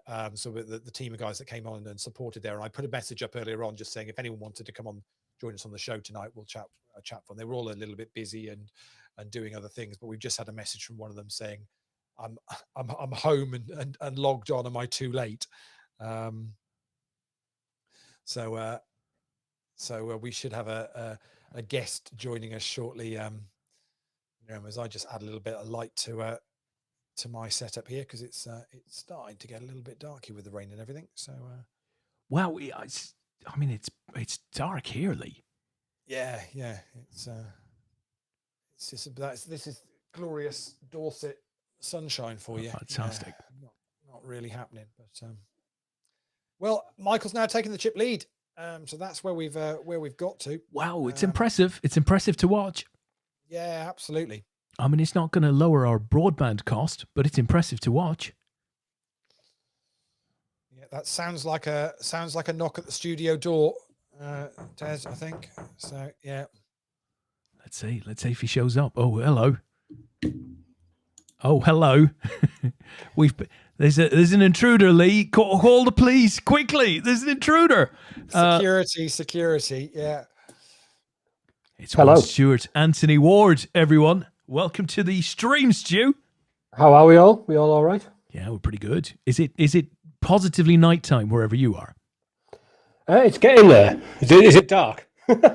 Well, it's pretty dark here in London. I mean, Lee's still got daylight down there on the south coast. I think that's the light of France coming in through his window. It's Matt Dale. That's what it is. It's Matt's beaming his torch. Yeah. I kid you not. You mentioned Matt Dale, right? I had a call from a guy today who I used to work with previously, and I kid you not, he started a casino about 3 or 4 years ago, and I advised him from time to time, and he said, "Yeah, I'm getting a small group of people together down in Saint-Tropez at the end of September. There'll be a few bankers, there'll be a few operators. Will you come down and just 20 or 30 people for a networking event?" I thought, yeah, I can do that. I can drop in on Matt Dale. Absolutely, why not? Yeah, sure he would. Yeah, absolutely. It's lovely to see Matt actually back, getting bookings, and he's happy, isn't he? And getting some stuff on, which is lovely. Yeah. So anyone that doesn't know, so Matt's part of the APAT management team, but he also runs a water sports and holiday business down in Saint-Tropez, so adventure sports.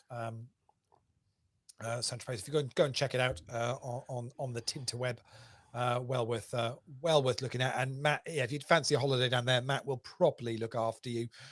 He's got a watch that can dive to 50 meters and everything. So it's a Casio. So it's an absolute aquatic brand. You will be well looked after, so it won't be a problem whatsoever. So let me give you a catch-up, Stu, on what you've missed. We went from 16 players down to 2 in the space of an hour and 40 minutes. So we are heads up in the No Limit Hold'em event. Second place is $1,475. Top prize is $2,131. Obviously, and as you know, silver and gold medals for these two guys as well. Roman Matvechuk from Russia finished in the bronze medal position. So this has been quite good, though. Both these guys were in the top 4 stacks coming through to day 2. So they've both been at the top for pretty much the duration. We're also down to 9 players in the PLO, so 2 more to bust, and we'll be on a final table of that. And there's some names you might recognise in that one, Stu. So as soon as this heads up plays to its conclusion, we will switch over to the Omaha, and we will follow that. It just feels like you're going to say Gordon MacArthur, because every time you say there's names you might recognise. That's right. No, it's a Gordon free zone on day 2. Oh, excellent for a change. But Richard Rudling Smith is there, Yanni's there, Igor Asimov is there, Andy Heath is there in the PLO. So we've got all that to come once Inigo and Michael play this out to a conclusion. Now this has swung both ways. So Inigo started chip leader, sort of 4 million to 3, maybe something like that, 3 and a bit.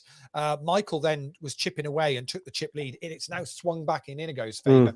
So he's now got sort of 50 big blinds to Michael's 25. This is probably the biggest gap there's been between the two of them in this heads-up match so far. So it's now pretty much a 2-1 chip lead for Inigo.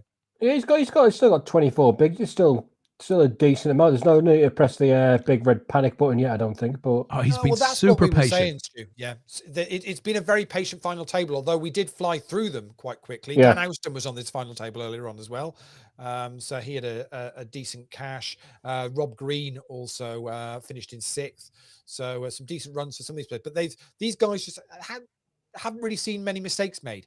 It's been steady, thoughtful poker, and as I said about 15 minutes ago, I felt very much, unless there was going to be two hands colliding here, we were going to see a bit of poker play out between these guys, and that's it's good to see, because sometimes heads up you just see chips flying about like everywhere, and it all goes a bit nuts. It's good to see them both like sitting there and probably think about what they're doing and not going absolutely wild.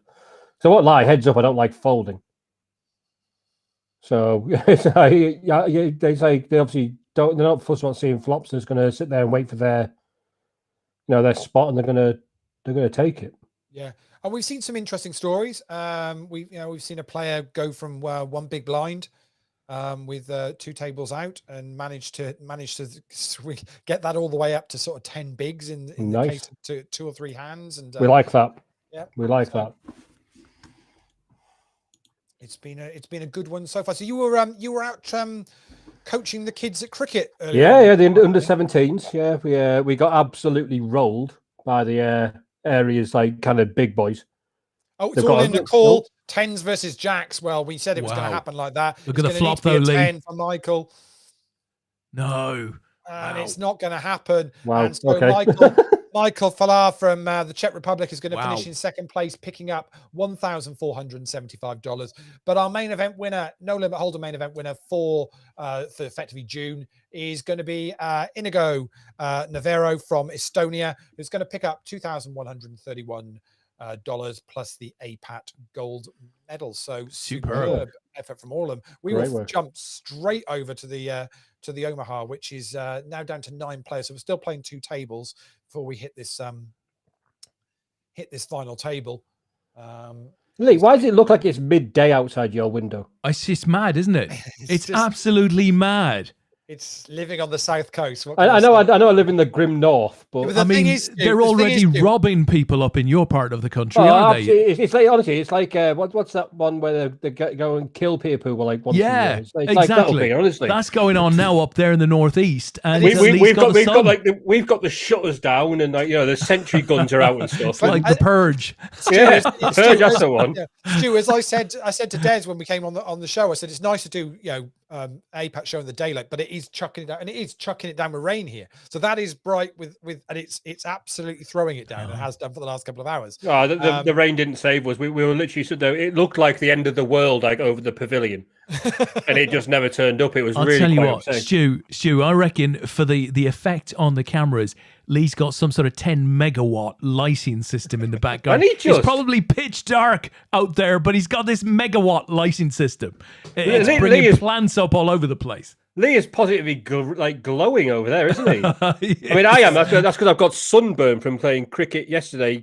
In the 30 minutes, we had sun before it started lightning, and we spent the whole game going on and off pushing bloody covers for 4 hours. Oh, it's no good. It's no good. So we are playing hand for hand now in this Omaha game because we are down to 8 players. So we've lost Joachim from Austria. So we're playing hand for hand for this final table now. Always nice to make a final table. So they're all going to hang on. And as I say, we've got Igor still in here. We've got Rudders. We've got Andy Heath. We've got Yanni. So plenty of names on here, and there's plenty of people in the chat that are railing these guys. Fantastic. Top prize tonight in the PLO is over $1,000, Stu. Nice. It's $1,114, and of course with the PLO, same as the No Limit Hold'em, there's APAT medals for the top 3 places as well. So there's a nice bit of cash. These guys are all guaranteed now $140, $55 buy-in. But again, you could satellite into this, feeder in for $5.50 during the week last week, and we'll be doing it all again this week with a normal schedule. which will be these events, one-day events on a Sunday, but you can satellite in for $3.30 and every single day of the week. So fantastic. Them satellites are such good value as well. Good value. Yeah. Well, they really are. $1,000 up top. What would you do with it, Stu? So outside of a couple of saddlebags of wine from Aldi, what would you do with $1,000 right now? What would you have? Well, you've got me beat there, really. I mean, I've spent like the last month working 60-hour weeks. Oh, so, my God. Oh, lad. All I've got to live on is saddlebags of wine from Aldi. I tell you what, it sounds like a nice weekend away somewhere then. Somewhere with its own light source. Amazing. Yeah.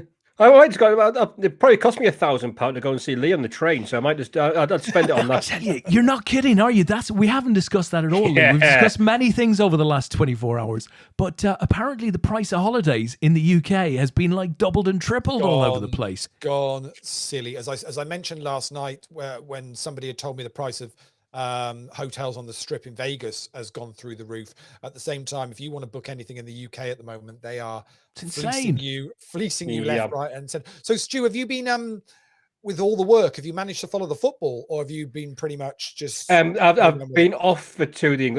Luckily, I'm like best mates with the head chef, which is nice.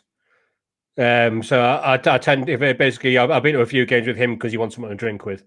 The last game we were watching on our phones in the kitchen. Oh, wow. Okay.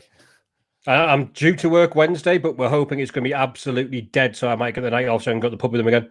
Surely it's going to be, because where you work doesn't show any sport or anything like that, does it? So no, we haven't got. Well, we've got a TV. It's just never been turned on. Yeah. It's great because don't get on. The customers were getting updates. But I'm surprised somebody's not thought of turning the TV on, because that would probably please a lot of your maybe it wouldn't, because maybe those that have decided to book and go anywhere. Oh yeah. Whatever, we basically had a bunch of like middle-aged women coming in and ordering medium well done chateaus and stuff. It's like there was definitely people that are not interested in watching the football. Yeah, that is fair enough. There are some out there. There genuinely are. As much as Natalie Bromley doesn't believe there are people that don't follow the football, there genuinely are. So on Saturday when we played the quarterfinal, we did 120 people in an hour. Oh my God! Between 5 and 6, and then did like 50 for the rest of the night. Yeah, you'd have thought it would have been quiet, but there you go. They're getting away from it. The 5 and 6 is like basically just like, I mean, that was like hellishly busy because people are basically going out for a steak and then going somewhere to watch the match and get drunk. Yeah. And then the other ones who come in and just want to sit there and get away from it, which I don't understand. Yeah. Don't go wrong. They knew fine well what the score was because we were making some noise in that kitchen. Because we had nothing else to do than shout at the football. Quietly, though, telly is overrated. I mean, sometimes the best way to catch a match is through the radio. Oh, I miss those days. It's absolutely fantastic.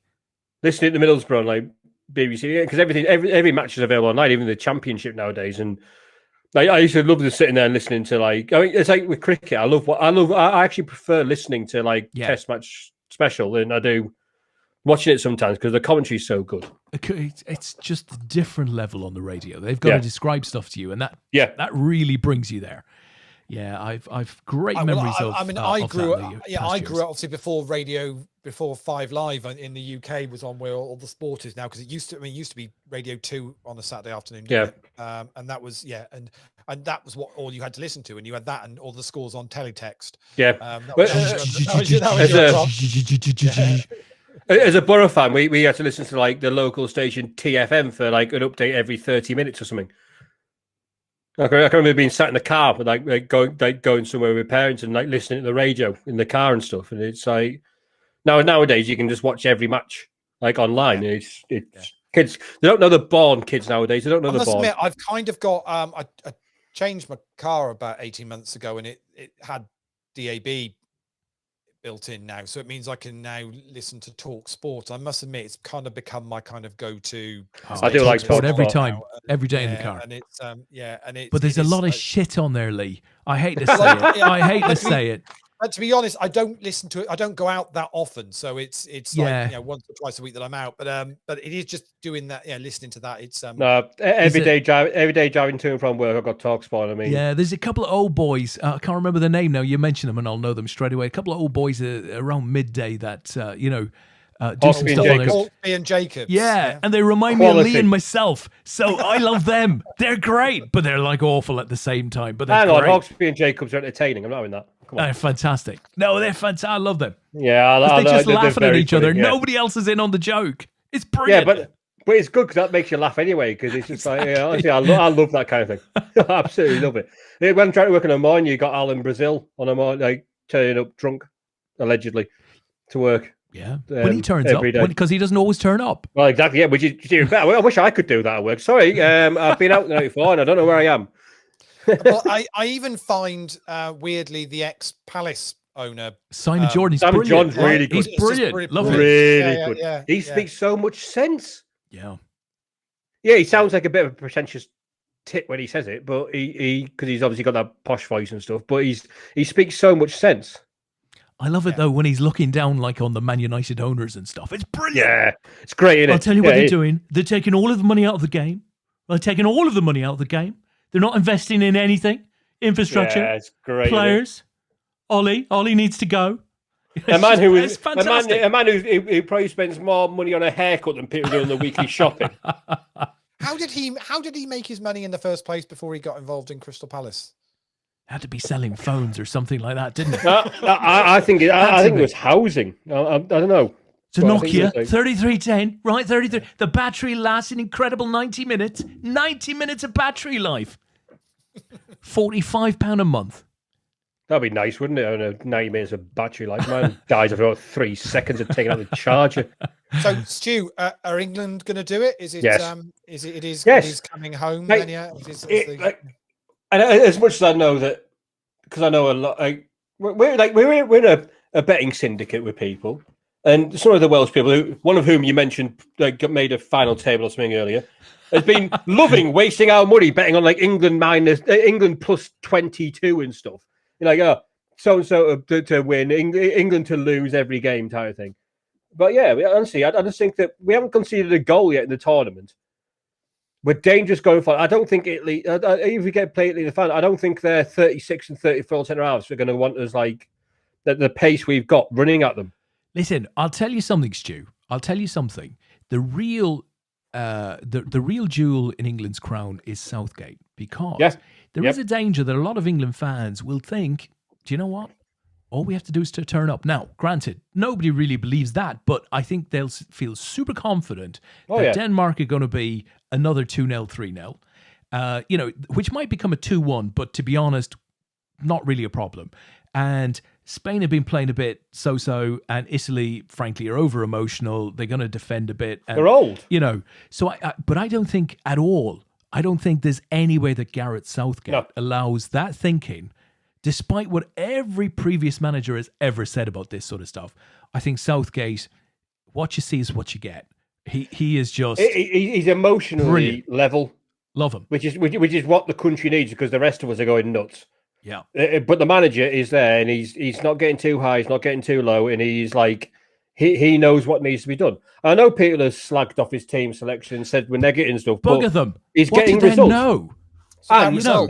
It's about results. That's all that matters. Gareth Southgate is obviously former Borough captain, raised our first trophy in our history. He's magnificent.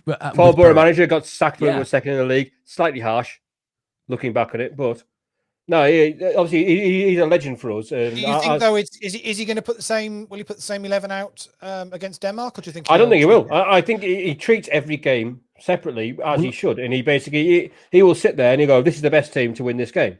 Well, I certainly think if you get past Denmark, I certainly think whichever team you play in the final, it will be two different teams. So if it's Spain or Italy, he will have a team for each. He'll have a plan. Yeah. Do you know what I think his best decision was of this entire championship so far? Dropping John Henderson, not playing him. No, I think. Look, but hasn't he been brilliant the way he's brought some of those players who aren't obviously in the first 13, 14, how he's brought them in, given them a game, they all feel part of it, so that if he needs to turn to one in a semi-final or in a final, he knows they'll feel part of it. I think he's been a genius. But I think, and I haven't heard anybody mention this, I think his biggest and best decision so far in the Euros was dropping Dominic Calvert-Lewin out of the 23 to play Germany, because you had Kane coming into that game on the back of 3 scoreless games. Huge amount of pressure on Southgate, starting to build in that, if Kane goes another 60, 70 minutes without a goal, there's going to be a lot of people saying, well, he needs to be replaced, right? You put a sub on, and if Calvert-Lewin scores a goal, that's got to be playing on Kane's mind, right? It's all about confidence. By actually Southgate not including him within the 23 for the Germany game, Kane goes onto that pitch knowing that the one player who, in theory, he's competing with for the 9 shirt isn't even in the 23. It shows that confidence in Harry Kane. It's the greatest, and I'm sorry, vote of confidence. I know that the European Championships brings out a lot of what we call, I'm a boxing fan, what we call the casuals, who basically will jump on a bandwagon and whinge about everything. Yeah. And I'm sorry, but people whinging about Harry Kane is ridiculous. The guy's the best he's probably the best number 9 in the world at the minute, arguably. Might be. And for people to moan about him because he's not, he didn't score, and we didn't get him that much service. Oh, it's not as if he's been missing chances. Yeah, exactly. We just didn't get him the service. He got the service. He scored. He could have had a hat trick. That left foot volley was in unbelievable. the same way. I'd said, everyone was raving about Sterling, and I was like, he's just tapped a few into the back of the net. He hasn't. He hasn't done a huge one, but ultimately they're all doing the right thing in the right. I've heard people slacking off Raheem Sterling saying he's useless. Why is he starting? He's done nothing in Man City all season. And it's ridiculous. Raheem Sterling is a great player, and he scored goals for us when we need him to. And people it's very trendy to be negative, isn't it? I mean, at the end of the day. But the thing with England, Stu, is that you're in a very, very fortunate position. Yeah. In that this squad, you look who you've got on the bench. The options he's got on the bench. It's ridiculous. Once he picks his 11. The options he's got, if it isn't quite going the way he wants to do it, you've got, you can bring a Grealish on, a Sancho, you got Grealish, Phil Foden sat on the bench. Phil Foden can't get back into the team. If one of the 2 central midfield players that have been immense so far, Rice and Phillips, to think that you can bring on Jordan Henderson, not everybody's cup of tea, but ultimately, Liverpool captain has won stuff, can knows how to see a game out. He'll do a job. I feel sorry for Mings. Started really, really well. Tyrone Mings was our best defender of the first 2 games. But isn't that the point? Isn't that the point, lads? Though, when these players come on, they don't come on with attitude. They come on feeling, "Hey, here's my minutes now. I got to play my 20 minutes now. I'm going to be happy days." But when we beat Germany, the first bit of Gareth Southgate went to with the substitutes that hadn't been hadn't played and hadn't got on the pitch, and he was giving them all a hug. They've got a team spirit there and in team sport. Chilwell, that is what it's about. Chilwell must be looking at it going, right, so I've just won the Champions League. I pretty much, it was a coin flip for who was going to start as left back. Can't get on the team. Can't get a minutes on the pitch because Luke Shaw's just gone, right, okay, after the first He's been immense. Isn't that weird? But isn't that weird though? So if you remember the first game, so he played Trippier left back, and everyone went, "What's going on here?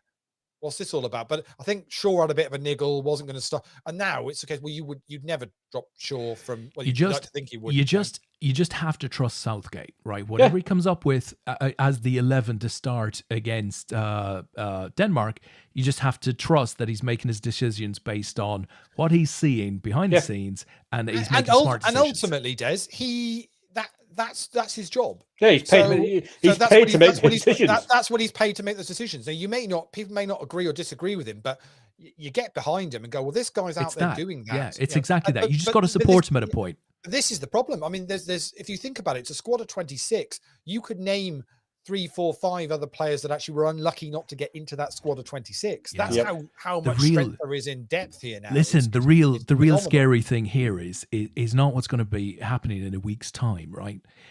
It's that the World Cup is only a year and a half away. I mean, this team is going to be peaking for the World Cup. You say that, right? But I don't think we are. With that we've got that younger squad. I don't think we are peaking next year. No, the scary thing, I said it on the show last night, Stu, was that if you look at it and go, right, well, okay, how many have you got in this squad that are aging and might might be playing their last tournament. And arguably, I think we came to the conclusion Walker was probably the kind of the oldest, that of the starting. Yeah, I mean, Henderson. You say you appear to have not said Jordan Henderson there. Yeah, well, but Henderson's not in the starting 11. He's not in the 11, is he? He's not. But we said that, and that's about it. And actually, Walker's not exactly old, is he? Yeah. it's frightening. It really is. Pickford. I'd try and find somebody else between the sticks other than Pickford. He's been brilliant. Don't get me wrong, but I think he's emotionally unstable. Yeah, but he's our best shot stopper, and at the end of the day, I want my keeper to save shots.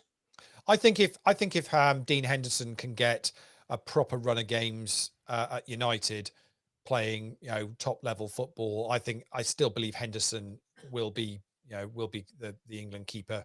That depends what happens at Man United, doesn't it? Because at the end of the day, he's not played at the highest level yet. Well, he was pretty much playing in the league for a chunk of games because De Gea had became a father, so he was given a bit of time off for that, and then De Gea played in the Europa League games, so we left him in. But it'll be interesting to see what happens next season with that, because I don't see how.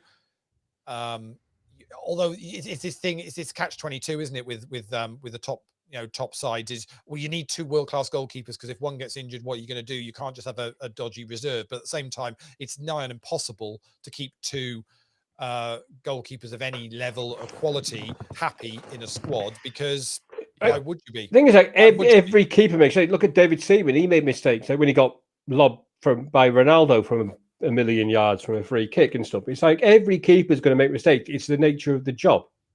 Yeah. Oh, yeah. But all that I'm saying is, he's your weakness right now, because you might suggest that the more we see of this England team, people might figure out that the way to get to Pickford is to go wide and just get crosses in, because I don't know if you know this, but he's really got very little arms. Well, yeah, but you say this, but we haven't conceded this thing in this time because he's made some very good saves one-on-one. He has very long shot-stopping arms, admittedly, but for crosses, tiny little Tyrannosaurus Rex. He's a little T-Rex, isn't he? He's like this. But, yeah, Tyrannosaurus. Just, I'd take it. If he's going to keep keeping clean sheets, then whatever. I don't care how long his arms are. Well, whilst we've been talking about the football, nothing has happened in the poker. We are still. I've been watching it. Nothing's happening, Lee. We are still 8 players left. We're playing hand for hand for this final table in this PLO day 2 of the PLO main event. 8 players remaining. All these guys are guaranteed $290, but we are sorry, not $290. I tell a lie, $140. I don't know if you've noticed, but some of these players have 4 cards. Which is it's cheating, isn't it? Cheating, that, yeah. Blinds are now 8,000, 16,000. So the likes of Larry Pashak here is now playing about 8 bigs. So Eagles also has got what's Eagle got about 12. About 12 bigs, isn't he? So 11.2. Yeah. There's a couple of 12. There's a couple of 12. That's an awkward stack in PLO because you can't get it all in. You got Andy Heath's another one in that similar situation, isn't he? Yeah, it's like just like you can pot, and then you put in like 4.5, 5 big blinds or whatever it is, and then you're down to 6 big blinds, and you can't make people fold the flop. It's a really awkward situation to be in PLO. Really awkward. But as we've said when we've followed PLO all during lockdown with the APAT games, it is the game where you can get quite low your number of big blinds you've got in your stack before it becomes a huge problem. So again, the players are all experienced. A lot of these guys, will play regular Omaha games. They'll know that no need to panic here. We're just started getting into the point where the money really starts ramping up. There's over $1,000 up top. So when you've got this deep into the tournament with 8 players left, you're not going to make, you're not giving your chips away lightly here, are you? No, definitely not. And like I say, it's like you can see flops, then you go from there. And it's that's why I love PLO, because there's so much play in the game. There's so much play in it. So Igor raises into Richard Rudling-Smith's big blind, and Richard's going to make the call here. So we'll see a board of 9, 6, 8, and Richard checks it back to Igor, who checks as well. Again, it's nothing too crazy, is it really? It's just it's keeping it simple. And Richard decides to fire out a bet this time, about half the pot, which is 45,000. But obviously Igor's only playing 130,000 behind, so it's a third of his stack.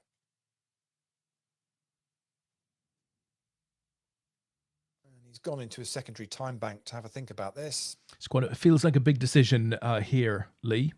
Yeah, it does, doesn't it? So he's drawing, presumably, and he didn't like the odds at the end. No. So we've just lost Stu for a minute. He's just popped out the studio, so he will be back with us in a couple of minutes. I think he's popped out just to see, you know, where all the lights gone to, Lee, because it's still bright down there. I thought, come on, that's not the hell. too bad. Have you got floodlights? Is there a guy in a turret with a gun just out of camera shot? It is a. We're very lucky. Is the back room in the house is a dual aspect.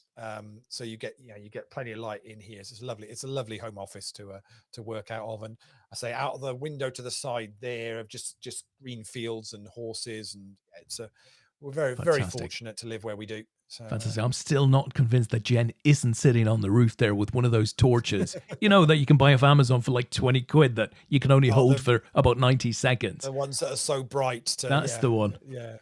Once you get on the X-Files, yeah, they're the ones. Create your own North Star. Very nice.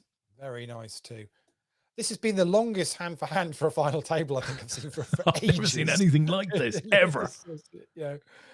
But it's all in. Larry's all in against Yanni. And Yanni had already flopped his straight, but Larry's got there, rivered the full house. Was holding jacks, and it was Jack 9 on the flop and another 9 on the river. Yanni had made the straight, and unlucky Yanni. And so he's doubled Larry up, and that's put Yanni effectively in that same position now, 130,000 stack with blinds at 8,000, 16,000. So it's Yanni that's now down about 9 bigs. So he's now got that tricky position. Yeah, the paired board for Larry was what he needed to beat the straight, and rivered that full house. So come on, guys out there in the chat box. You've been watching this alongside us. It's time to pick your winner. Come on, time to pick your winner. Put it in the chat box, please. Let us see. Yeah, does Stefan Gruber from Germany with 1.1 million in chips. He is the chip leader. He is looking in good shape. Going to do that. He was second in chips coming into this day too. Is he going to see this through? The chip leader was Marcus Nord from Sweden. He's actually got about 30,000 less than he started the day with at the moment. So I'm not sure whether that's been a good hours play or not. I'm not quite sure. But well, still in with 8 left. Yeah, exactly. Still in it with 8 left. That's all that matters, isn't it, really?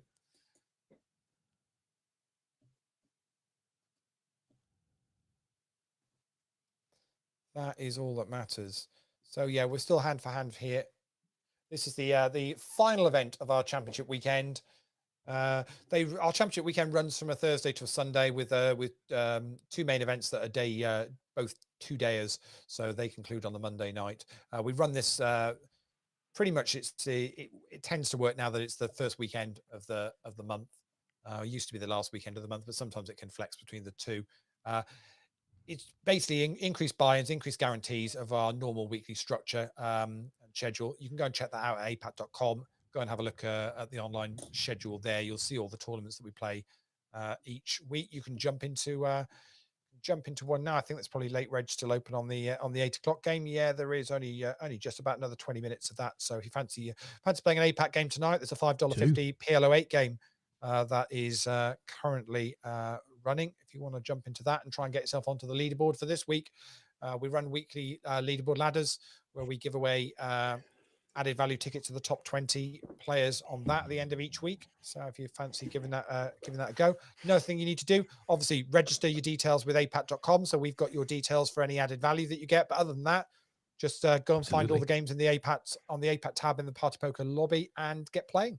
You'll get our sort of monthly newsletter as well, guys. If you take out our free membership on the website, and of course, you'll be amongst the first to hear about our schedule when we're in a position to talk about our schedule. Lots of people awaiting that. Hello. And you're Hey, back Stu, in the room. you've come back. You've come back. Yeah, the internet had a bit of a fit. Well, everyone's been using it quite a lot for the last 18 months, haven't they? True. It's at some point it's going to say I've had enough. I need a holiday. Yeah. There was a very large clash of lightning, and then everything went offline. Apparently, that was probably a petrol bomb.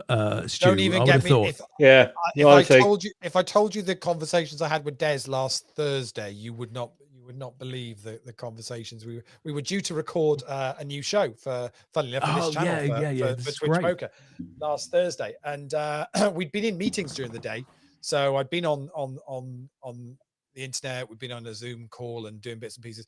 So we were due to record this thing at 8 o'clock, and at 6 o'clock that night, heard a plane come over, and then a big bang, and a house alarm go off.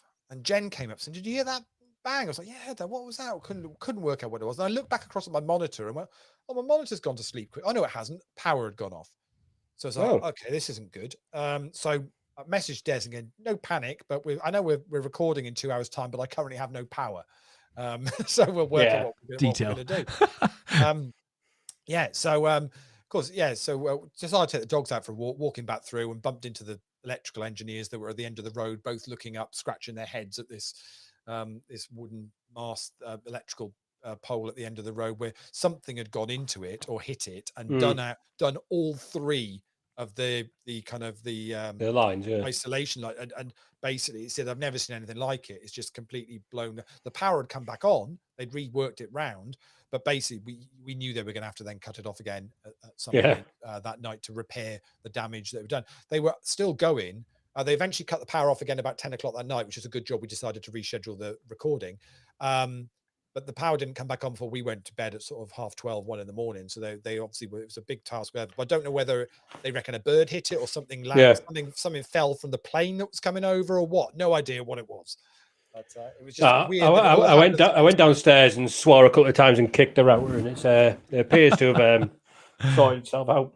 Well, there's supposed to be some thunderstorms coming into the UK, aren't there, in the next day or two? Like you say, yesterday was crazy. It was like lightning with cricket. If you get a flash of lightning, you've got to go off the pitch for half an hour until it's it's half an hour and like after the last clash of thunder or lightning bolts been seen.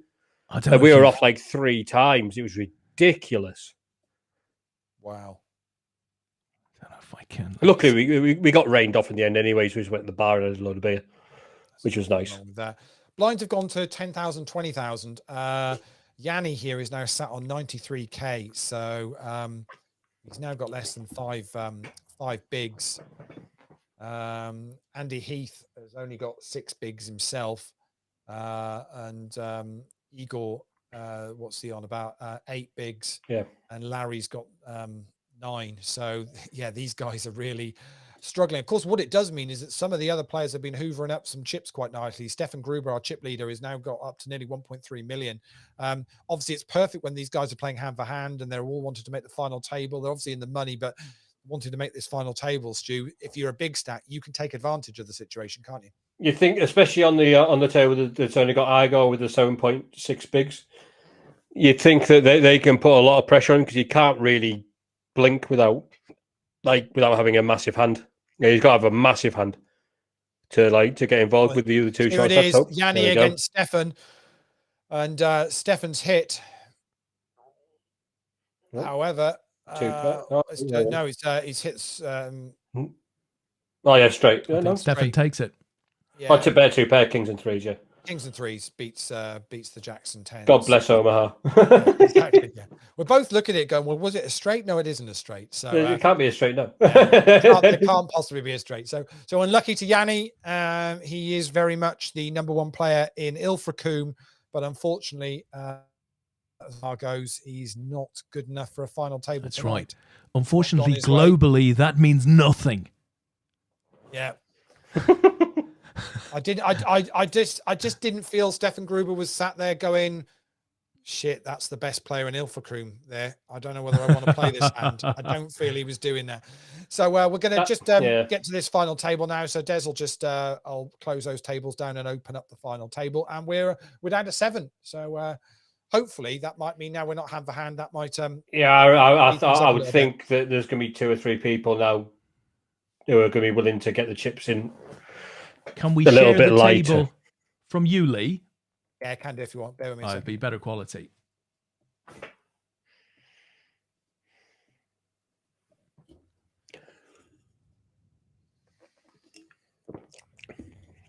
It's there for you. Awesome. Thank you. So you got 3 people below 10 big blinds now. I think they're going to be the ones that are going to be. Yeah, let me switch it to the bigs so you can see. There we go. Okay. So Robert there immediately just goes pop pre-flop, and gets it through. So he's picked up a couple of big blinds there. I mean, Stefan being sat to the direct left of 2 of the all 3 of the short stacks is a bit of a nightmare for them. Yeah, it's a tricky one, isn't it? Obviously, it's a random seat draw for the final table, and sometimes you can sit down and go, oh bugger. That's not really what I wanted. Yeah. I mean, he can afford to lose the 7 bigs, from 2 of them, and just kind of take I don't want to say a punt, but have a bit of a wider opening, a bit of a wider calling range than you might usually have. And opening into his big blind is going to be risky, I'd have thought. Now, Rudders is just so we've been quiet. We've been watching this now for a little while, and we've not really mentioned him. He's quietly just been kind of going about. Second in chips, and he's he knows this game inside out, doesn't he? I was going to say, certainly knows his Omaha game very, very well. You'll for those that played APAT with us regularly, you'll know Richard has been a regular member of the Welsh team that played in a number of our international championships and been very, very successful. But that aside, when he's played individually in tournaments with APAT, does very, very well. I think you'll notice his opening sizes will probably be a bit smaller than other people's as well. You realise you don't have to press the pot button when you're opening in Omaha. You can still open to 2.2, 2.5, and still get the same result. Which a lot of people just think, I need to press pot because it's Omaha. It is the thing with people when they're new to it. It is kind of the amount of players that feel it's either pot or fold. Yeah, isn't it? It's incredible. Yeah. We've all been there. I mean, when I first started playing, it's I'm just going to press the pot button. Yeah, pot. And then you realise that I can get the same answer for 2 big blinds less or whatever it is than. But it's interesting that there is a difference with that. That's very much an online thing. You then tend to find if you then go and play Omaha live, the people tend to pot less, and they tend to pot less because they actually don't know what how much the pot is. Whereas when you're online, it tells you what it's going to be. Well, I always think that's the dealer's job. You just basically you say live, you just say pot and let the dealer deal with it. You watch their head fall off as opposed to anything else. But what if they say that's another 100,000 then, please, Mr. Ward? And you go, shit. Then you act like you knew that, and you put the you just push them forward. You just put the chips in. You look confident, and you pray like hell that someone doesn't say pot. That's how much I meant to raise. Yeah. Obviously, yeah. So Stuart Ward puts 100,000 in, and he leaves 7,000 back. Yep, yeah, I knew that. Obviously, I was committing myself this hand. I didn't realize I was, but never mind.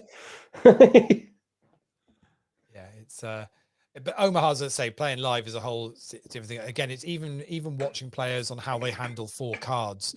The amount of times I've seen players that will split them into 2-2s. 2 Omaha, 2 Hold'em hands and stuff.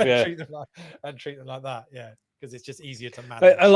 A lot of players. I say it's a game that not a lot of people play, and when you do play like the early stages of tournaments like this one, you do see a lot of people kind of going, "Well, I've got Ace King suited.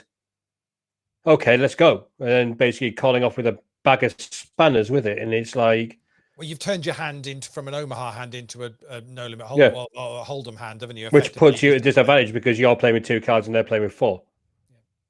I played one of the GUKPT side events at Stockton G, and I called a guys out He's potted, I've raised, he's got all in. I've called it off with like 10 Jack Queen King double suited.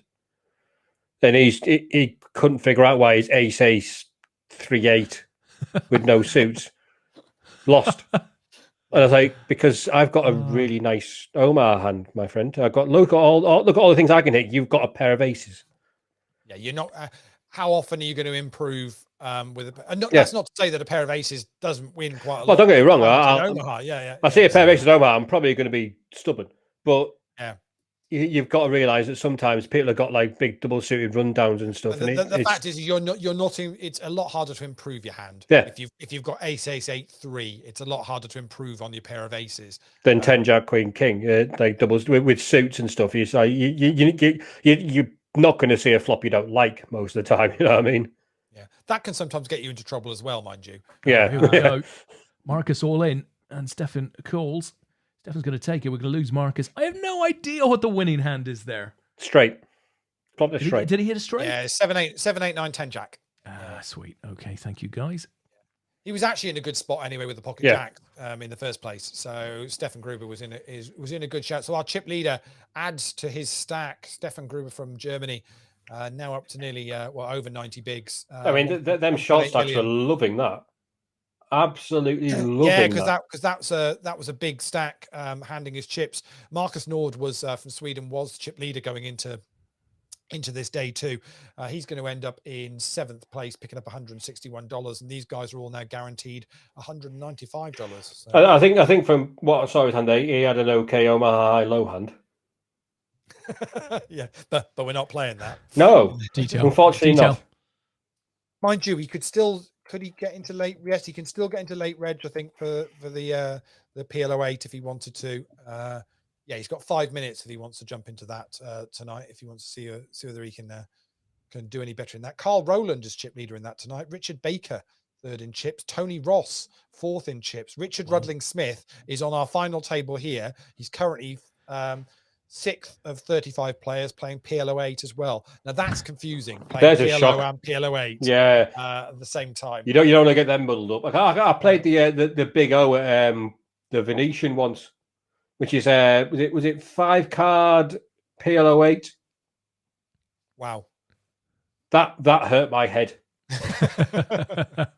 There was a lot of beer getting drunk that day. No, those people that can sit and play PLO and PLO8 at the same time online, I have the utmost respect for them, because they're not human. They're not human. I'm telling you now, they're not human. There's obviously, they must have some way where they've got it set up that they know which is which and they never forget which is which, because sometimes if you're multi-tabling, you're looking back and it's okay if you go, okay, that's 2 cards, that's 4 cards, I know what I'm doing. But when it's 4 cards and 4 cards and one of them has got a high hand and a low hand and one just a high, absolute mutants, I'm telling you. It's not right.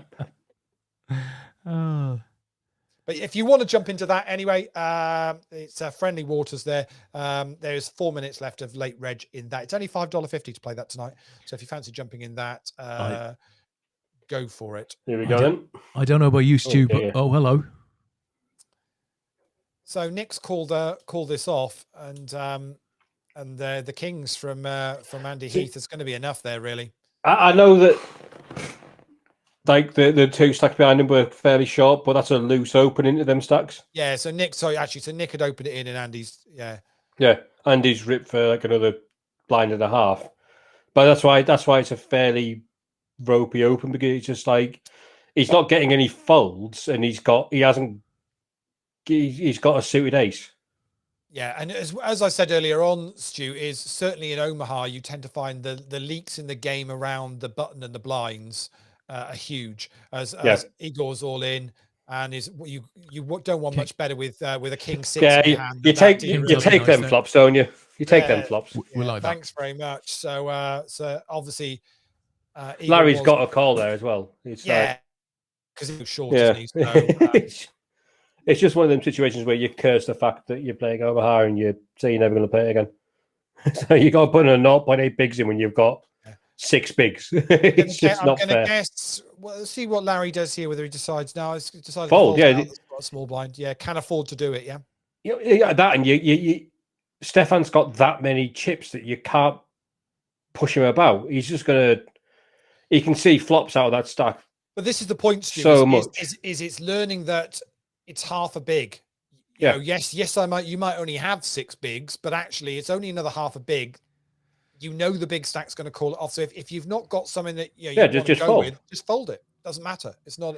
You're basically just been in the small blind. So now you've got some free hands to see things that you actually want to see, as opposed to thinking you've got to call for half a big or you've got a raise. It's a good fold. And the next pay jump is, I mean, it's the guys are on 6 left, so it's $195 now. So the next pay jump is up to 250. So that's $55. Yeah. That's it's if up to 4th is $340. So that's that's $145 jump. So it's and Larry's not getting big. Yeah. Larry's not last in chips, so therefore he's got the ICM to.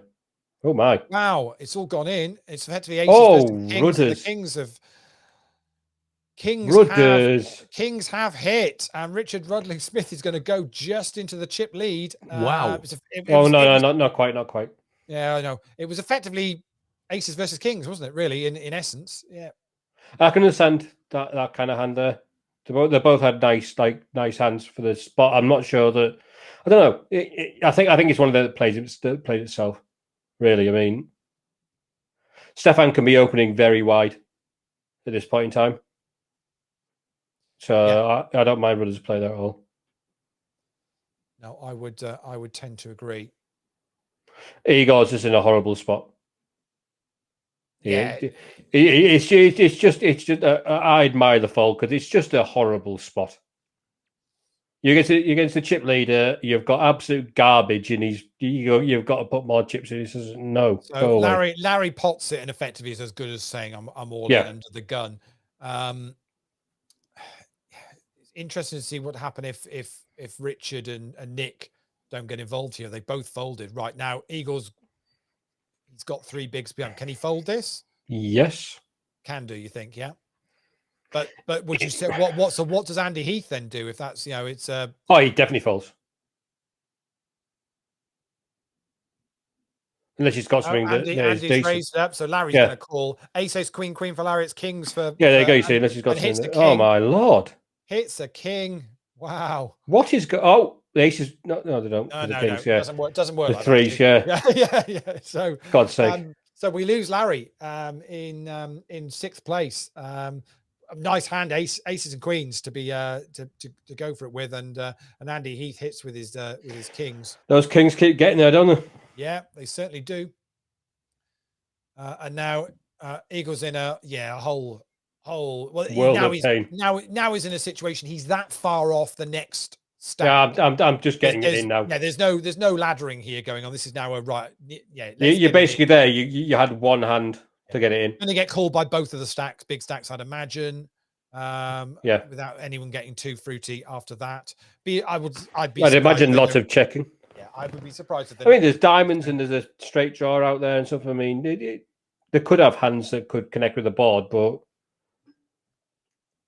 Now, and it goes check. I don't know don't see the two of clubs is going to make a lot of difference. No, it doesn't. I certainly don't think. Well, actually, it's the third diamond. Third diamond is a straight draw flush draw out. Is a potential that somebody might have a stab at this, and Stefan does.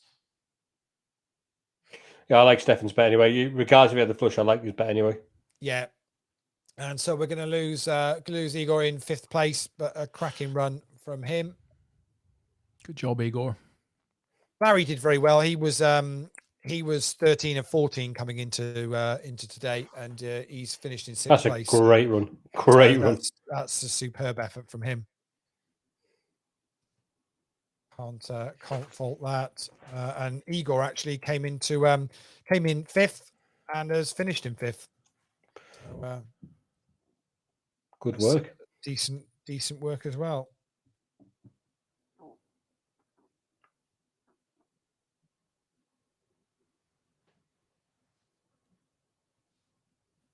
So we're getting close to the conclusion of the leaderboard ladders for last week that finished yesterday, but obviously these 2-day twos mean we extend it for a day.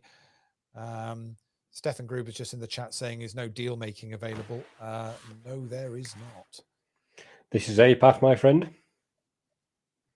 We don't do deals. Deals are done in the car park. Yeah. Give me your cash or else I'll smash you.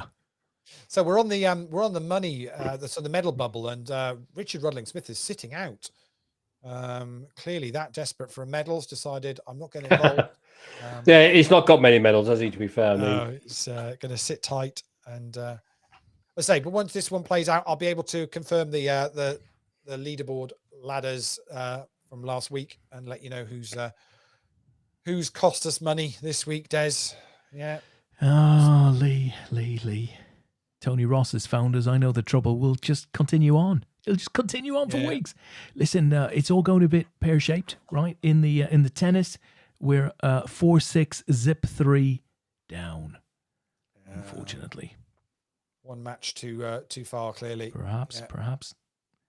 But still, there's tennis on? It's the Horticultural Society annual tennis event in Norwich. Des, it may as well be. That's all I'm going to say. So bloody football on. Interesting hand here, three-way. Andy Heath has put half his stack in pre, so the rest of it's going in. There it is. I mean, there's value now here for either of them to see this. I can't believe one of them's not going to continue here. Stu, yeah?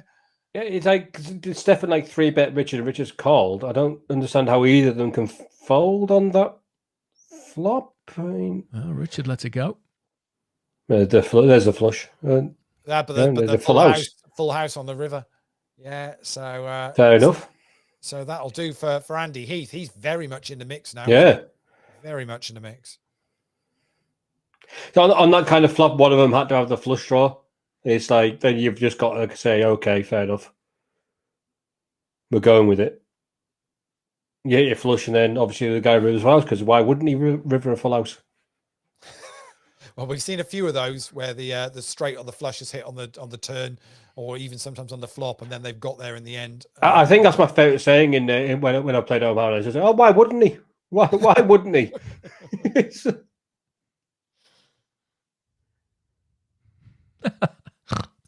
Okay, it is now officially dark in Dorset. That is. You turned your light off, have you? Yeah, the light's gone off, Stu.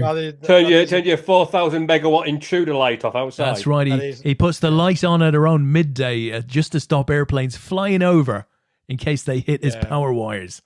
Yeah. Enough of this. Honestly, what was it? Was it Sean that described it as it sounded like the sort of story of like my dog's ate my homework kind of thing. I think she might have said that. Yeah. Well, I carefully on the couch with a glass of wine, just going, "Sorry, Des, power's gone off." No, I carefully explained to her. Do a show tonight. I carefully explained to her, she was standing in the doorway, and so I didn't want to take too much of her time, but I said, look, I've just got off the phone with Lee. We were to do a show, or a recording this evening. We're not doing it now because, he was sat at his desk. He heard an airplane going over, and the airplane ran into the power lines at the back of his house. She went, an airplane ran into the back of Lee's house. I went, yeah. And it went from there. I think she might have mentioned the dog homework bit from there. I thought that's what you told me, Lee. Effectively, that was it. Smoke billowing from the vegetable patch was what I heard. At night, apparently there was a UFO sighting in Bournemouth as well. just to add to it. This is what happens when you live in the middle of nowhere and electricity is powered by a pig on a treadmill. It's that general aviation aircraft going back over, sort of looking for that 24-pack at Carlsberg it lost somewhere around Southampton. I only saw that the following day, but it was I'm not sure it was Bournemouth Echo or Dorset Echo, but apparently a UFO had been sighted as well. Holy God! Well, that's just the whole lot, isn't it? We had some Euro fighters over us today.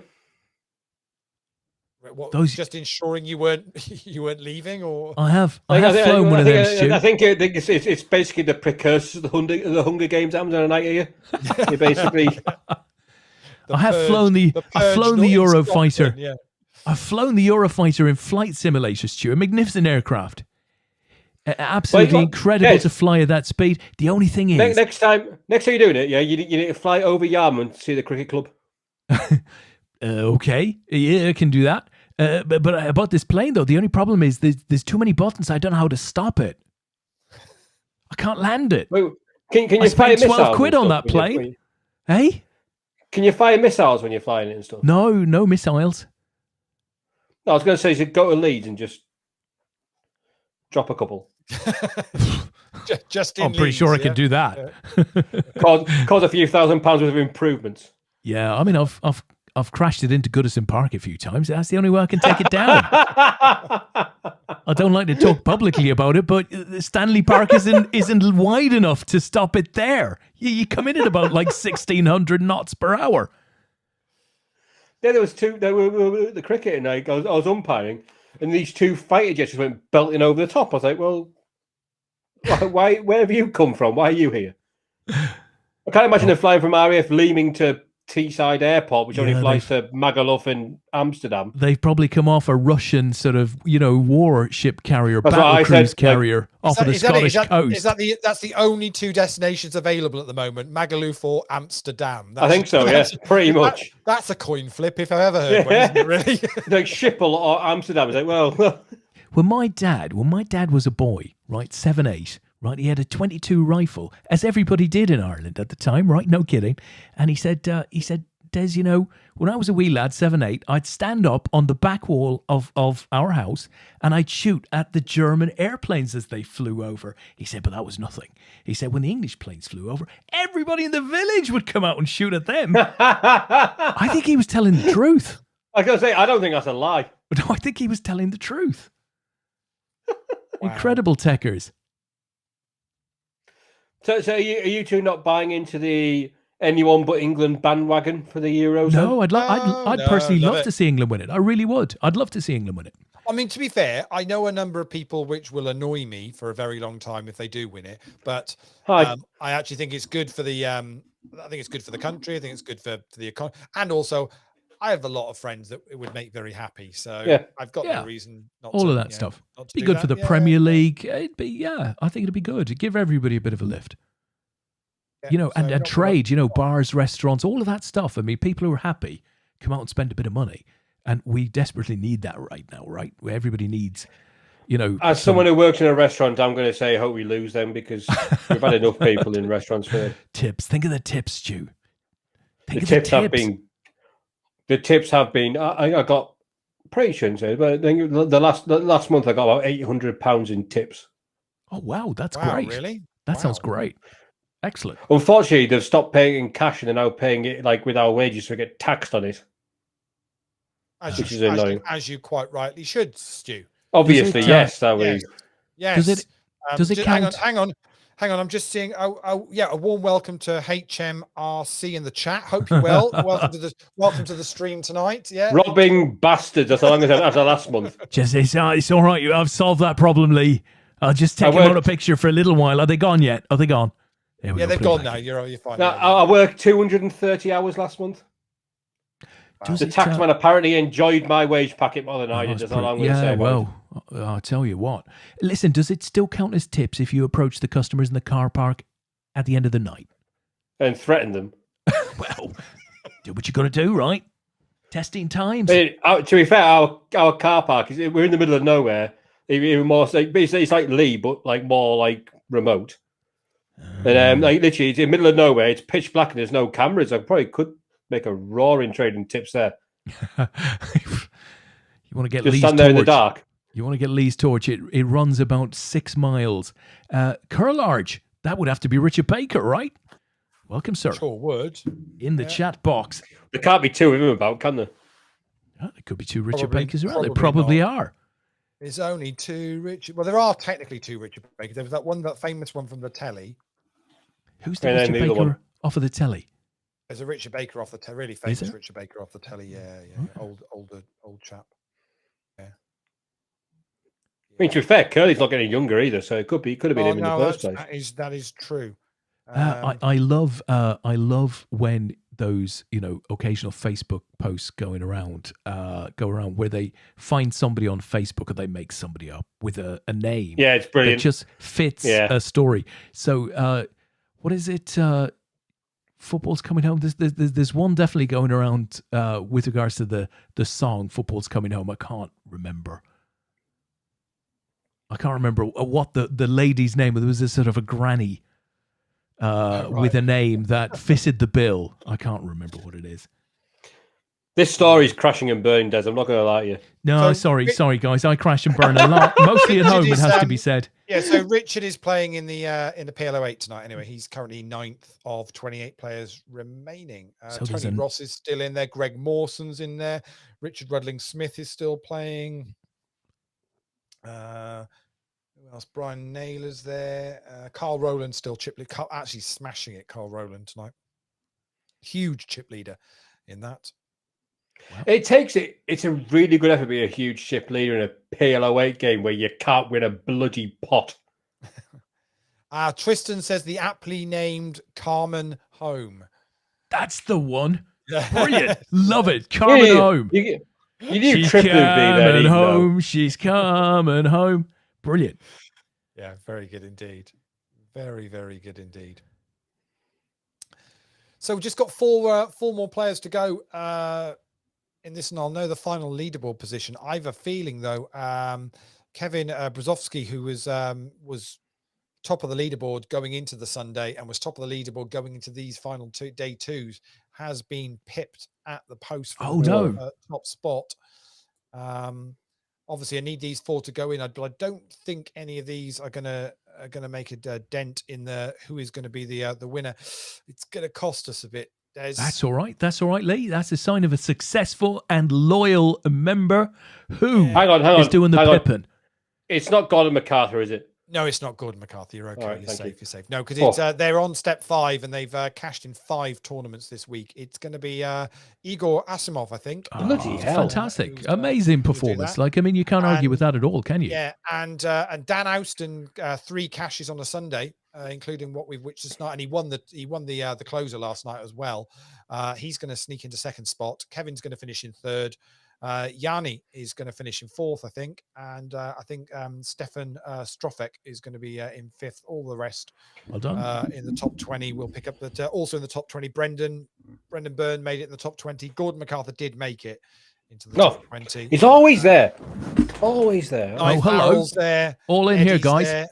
And we've got an all in call.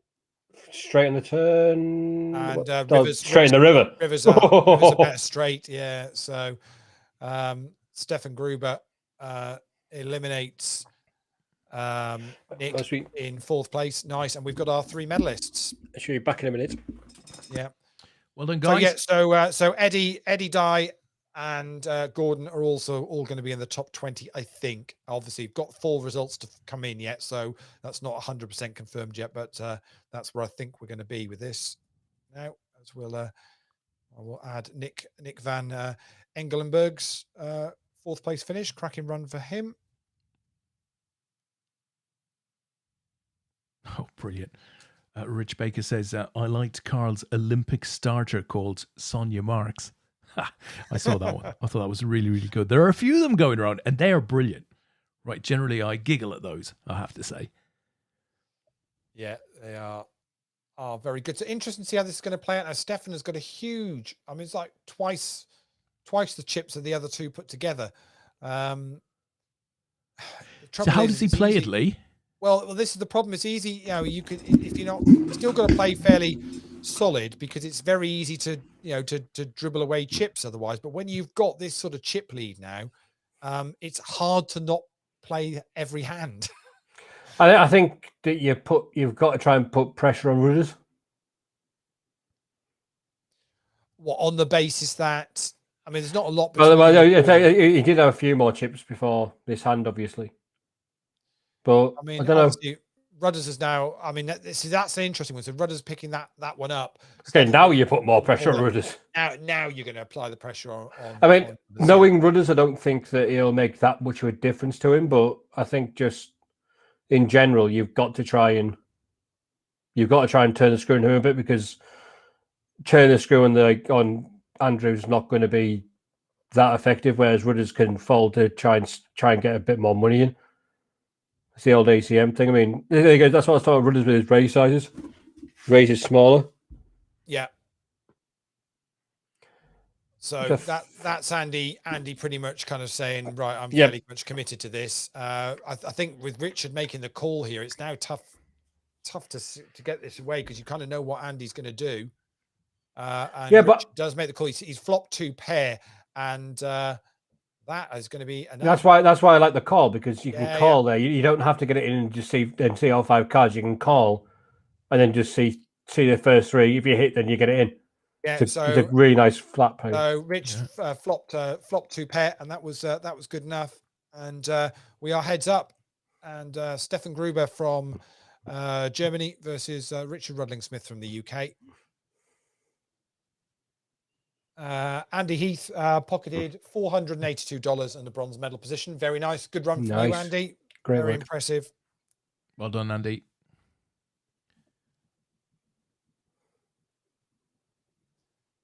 And on we go.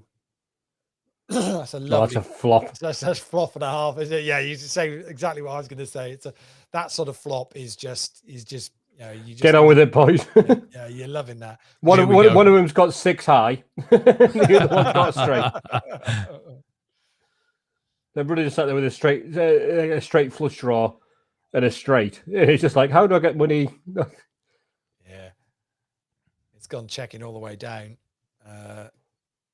You can't even take a stab at it now because the pot's that small. It's just like it's such a small pot compared. Unless you've got the absolute nuts, then it's just like, okay, we're just gonna check it down. So evening to Twilight of the Beer Gods. Says good evening, chaps. This is great, Stu, because obviously now we're on just Twitch. have a guess. We have not random usernames, yeah. We clearly know that we should know them, but we've no idea who Twilight of the Beer Gods is.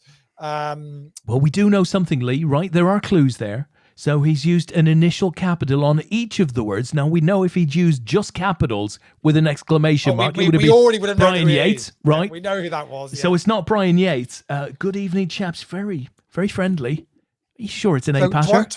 Twilight of the Beer Gods. Give us some clues. Oh, do please. Don't tell us, but give us some clues. Yeah, don't give it away. I have to say, Lee. Why is that moving? Are you like holding somebody beneath the desk there, Stu? I was just typing. Fat Cat Stew says, "Who is that handsome chap on the bottom cam?" Oh, thank you, sir.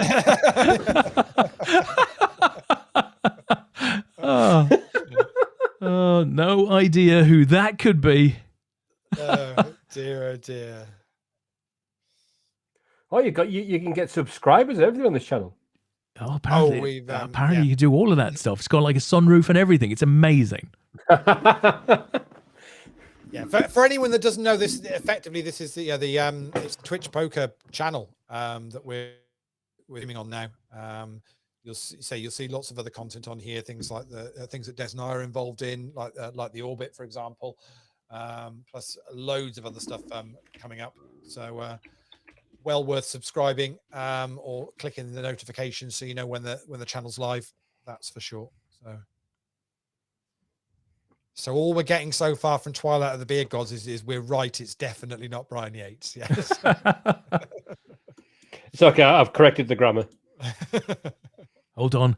Just look at how he spelled definitely. It's that guy out of Line of Juicy. Oh, it is. It is. Wow. That's who it is. What's his name? Begins with a B. Boxkey or something. I can't remember now. Ian something or other. It's him.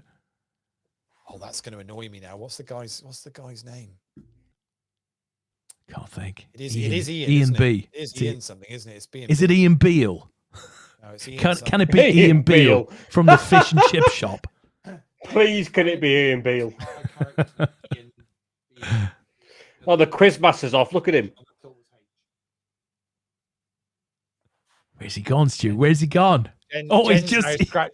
Jen's now scratching her head over it as well. No, poor Jen just brought Lee a cup of tea and now she's getting quizzed. No, Jen is actually sat the other side of the desk working. So having to listen to our stuff. Oh no. Having to listen to our terrible banter while she's working. It's all in Lee's head. That banter. He's signing off a set of accounts at the moment for a client. Oh God. Buckles. There we go. You see, it was worth it. It's worth it. I have to say, I think that's just poor spelling and not a deliberate play on words. Possibly not. It's a great name, though. It's a great name. Our first team captain of cricket, his last name is Crack. What's his first name? Kenny. Kenny Crack. Yeah, it's the best crack you can get. It's Kenny Crack. It's no, it's weird. It's great because his son's a better cricketer than him, so he's got the best crack. He's got a little crack. Fantastic. Yeah, fantastic. Oh, I tell you. Love it. Absolutely love it. So one thing we didn't talk about last night, Des, and I know we're heads up in the PLO, but we're obviously going to focus on this, whatever. So what I want to know, and I'll ask you both because they're very simple question. Is marijuana a performance enhancing drug? No. Discuss. I actually wouldn't know. I wouldn't have a clue. So I wouldn't know. But you know the story I'm referring to, I presume, yeah? No. No, really not. So American sprinter tested positive for marijuana and has therefore had her current time. For Olympics. So it was due to go and therefore her qualifying time that she made for the Olympics doesn't count and therefore won't get into the sprint team. Absolutely 100% not a performance. I don't think it matters. Enhancing drug, but it is on the ban. It's on the ban list. Yeah, so it doesn't matter whether it is or not, like, right? Twitter has gone berserk with how this can't be allowed, and it obviously it's turned into a bit of a. It's on the list. That's all that counts. Everything else is detail. Suggesting it should compare to Phelps, who was done afterwards for something and he got off. It's all very complicated, but ultimately, yeah. But obviously, the point is that it's certainly not performance enhancing, but it's on the list. If it's on the list of things you can't take, then you're a professional athlete. Don't take it. Don't take it. Simple as that. Twilight of the Beer Gods has been on the APAT show. I've been in the APAT community for about a year and a half. It's bloody Andy Black, isn't it? It's Andy Black. It's Andy Black. Oh, dear. I can't come on right now. I've got Andy a job in Tyne. It could be in the APAC community for about a year and a half. Oh, it's not. Is it Tom? Mr. Banks. It's not Mr. Banks, is it? Banksy. Yeah, do you reckon? Our very own Banksy. It could be. Twilight of the Beer Gods. It's a sort of lyrical name he would choose. Do you think so? I don't know. It might be. Could well be. It's been on the APAC for about half. So that pretty much would be during lockdown. So that would be timing right. It could be Banksy. Yeah. Possibly, that's who we're going with. We're going with Banksy. That's what we're going to go with at the moment. Yeah. Which begins with a B. Begins with a B, doesn't it? Yeah. We were close with Buckle, weren't we? So close. Yeah. Buckles. He was never going to be the kingpin. Never going to be. We can talk about it now because, like, if you've not watched Line of Duty now, well, sorry, but that's me. No, it's not. It's not Mr. Banks. Okay, it's not Banksy. Bloody hell! What are we going to do? We're going to be in trouble here because it's probably somebody which we should remember and just can't remember. It's always dangerous, this game, isn't it? Yeah. We're going to have to think about that. Right, we'll think about that and we'll get back to you. You've said that before, haven't you?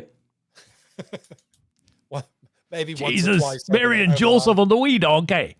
I'm trying to think who else is so many people we've had on the show, isn't it? It's like 100 odd shows now. Right, tell you what we should do then, right? We should ask a series of questions, right? Are you a man or a woman? But there's only been in the APAC. He's there flicking people down on his little guess who board. Has only been in Are you wearing a hat? For about a year and a half. And has been on the APAT show.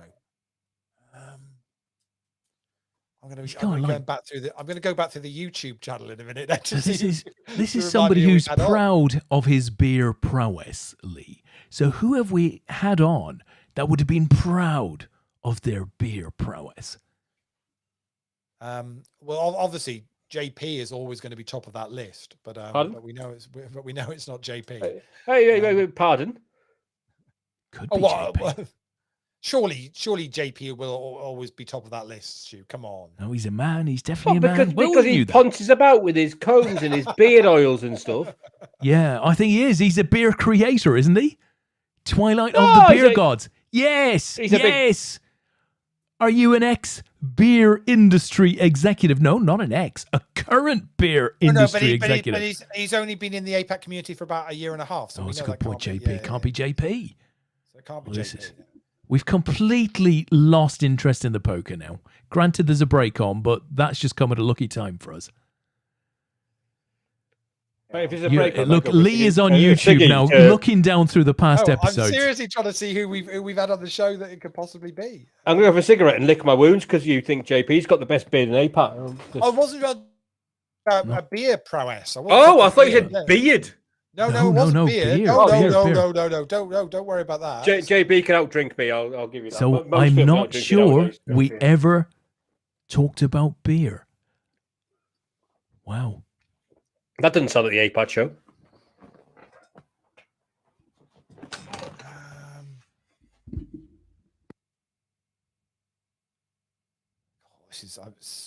I'm desperately scrolling back now to see everyone that we've had on the show because it's been that many people in the last 18 months. Is it one of the lads from the Black Country Poker Club? Could it be a Dorny?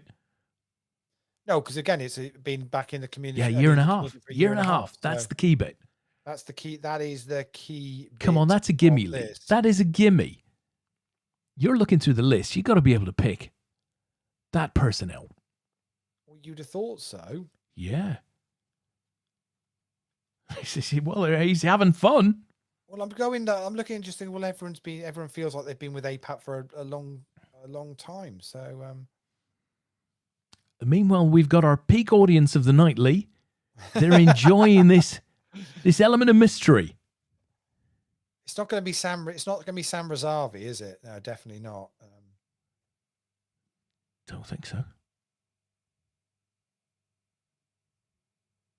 It's not going to be. No. Rob Needham's been. Oh, it could be Rob Needham. Could be. It could be.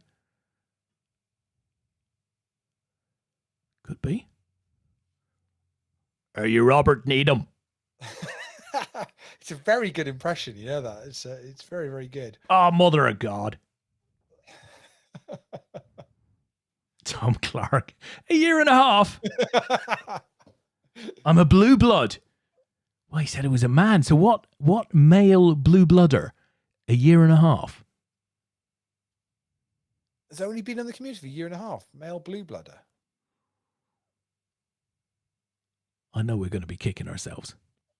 Well, it just doesn't. I can't think there's any. I thought the Blue Bloods been APAT community for. We had 3 or 4 of the Blue Blooders on consecutive weeks. Do you remember? And we'd call in all of those evenings. She was doing little intros and stuff like that. Yeah. So we had the likes of we've had Mr. with Tom Clark on as cast as a Blue Blooder.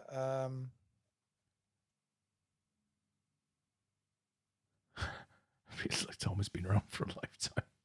You got it, Des. Yay. Who did I get?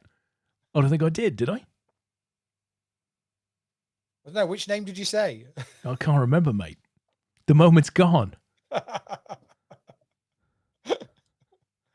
What we got? We got another 50 seconds left on the break. I mentioned Diane, but Di isn't a man, so it can't be Di, and she's been around for far longer. Di's technically not been on the show. That's a good point. She came on. Did we get Di? We got Di on Turbo Millionaire once, didn't we? That's the only time we've got Di on the show. Oh, it's Rob Needham. It's Rob Needham, right? Yeah. But was he a blue blooder? He wasn't a blue blooder, was he? Yes, he did. He has actually. Yes, it's Rob Needham. Yeah, there we go. Who's just finished writing his or I think is it finished? Actually, Rob will tell us whether it's very. You're going to be going down, son, for a long time. Cheeky wee bastard. Twilight of the Beer. See, that's very lyrical, isn't it? That is a great name. I love it. Yeah. What do the little Prime Gaming? I think it means that he's got a channel, right? So the easiest way for us to have solved this mystery would have been to click through to his channel and just sneakily look at a video. We'd have done it in about 15 seconds. And he then has the cheek of saying, "Hey, Baba Yaga, don't know anyone's usernames." Ha ha, neither do we, Rob. Neither do we. For a minute, I just read that as him saying, "Hi, baby girl." Come to Papa. Oh dear, oh dear. Oh, that is too funny. That is too funny. Oh, the poker's back. Right, let's do this.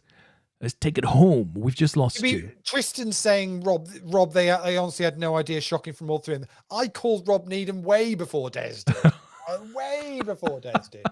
You did, in fairness. You did. Has Stu kicked the router again, is he? Yeah, he's all over the shop, that lad. That was me being an idiot this time. I just clicked the cross button on the top of the page. It's all right. It's no problem. Security will let you back in. You're okay. You're all good. Keep sneaking through. Yeah. So do tell us though, Rob. I mean, have we got dates? I mean, obviously we're going to get Rob back on the show. You bet. When the books will happen. But have we got a rough time scale for when the book's going to be is going to be out, Rob? I mean, do let us know. Twilight of the Beer Gods. That's brilliant. Yeah. Meanwhile, we're back. Back with the poker and still going steady here. It's blind to 20,000, 40,000 now. But Rudders has still got 27 bigs. Stefan obviously has over twice as much as that. But he's got a bit of work to do, but he can again, definitely do it. You don't see those kind of stacks getting all in easily, Stu. Yeah, is that a fair thing to say? No, absolutely. You say it, and now I've said this. It's obviously going to go pop and all in. But yeah, you wouldn't have thought the way they've been playing both of them as well. It's I don't think it will. Rudders isn't prone to punting, so. To be fair, Rob, I was throwing a lot of names out, so you might, if you didn't hear it, I was left, right, and centre chucking names out. It is quite scary when you scroll back through. So all the APAT shows are on the APAT YouTube channel, and you can get them all through the website as well. So you just go and you'll find them on there. It is quite scary when you think that we started doing. Did you put your guest names in the YouTube titles? Yeah, they're all in there. Yeah. So yeah.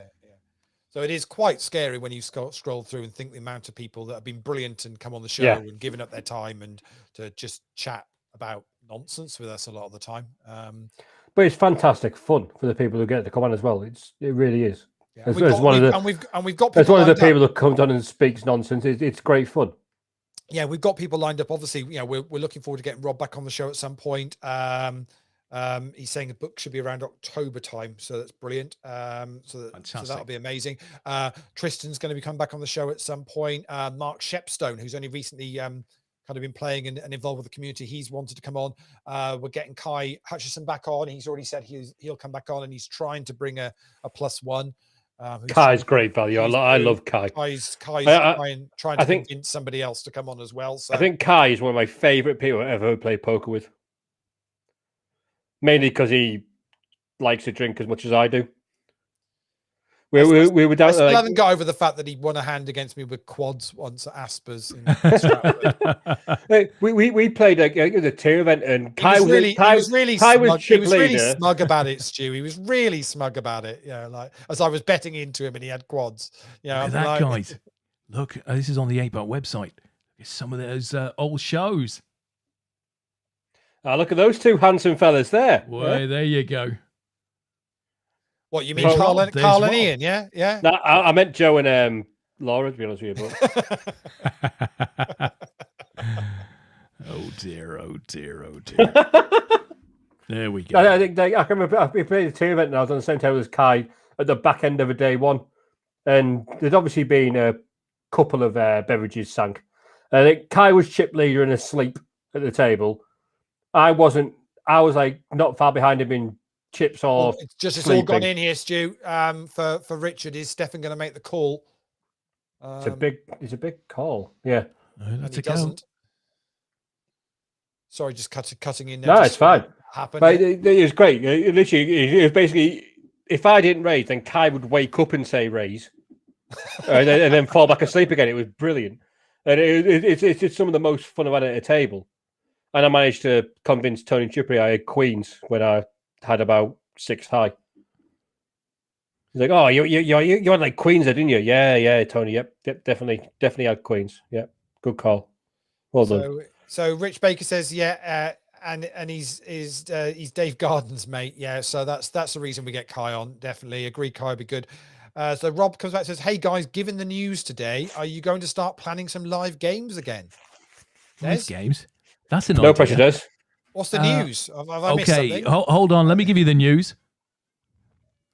There it was. That's the whole thing. That is the whole thing. Little bit off still, I think. Yeah, I think the reality of is even if things does get all relaxed and eased, a lot of the venues aren't yet set up to go. I mean, we've all throughout this, we've always been talking to Party Poker and talking to the likes of Rob and saying, well, when do you think you're going to do stuff? And I think until you see more venues open and some events running, I think we'll be very cautious in what we do. DTD have been very kind of slowly with all, aren't they? I mean, they want to kind of gauge the interest and just make sure that it's right to bring it back. And I'm sure when they do bring it back, the place will be absolutely rammed. Question for you, Stu. Would you're seeing Vegas at the moment and some huge events at the Wynn and Venetian and obviously the World Series happening in the autumn. If you could hop on a plane tomorrow, would you want to go? Yes. Yeah, so quite happily would be honestly, I've been cooped up. I've basically been doing nothing but working and sleeping for the last 2 months of my life, and quite frankly, I don't care anymore. It's just I'd just been able to get away to an APAT weekend again, just going down and seeing everyone. And obviously, if the restriction, I'm a big believer in following the rules that are being set out because it's the right thing to do. If they got lifted and APAT said we're doing an event, I'd be down there hugging as many people as I could get near. So yeah, I'd love to. I really would.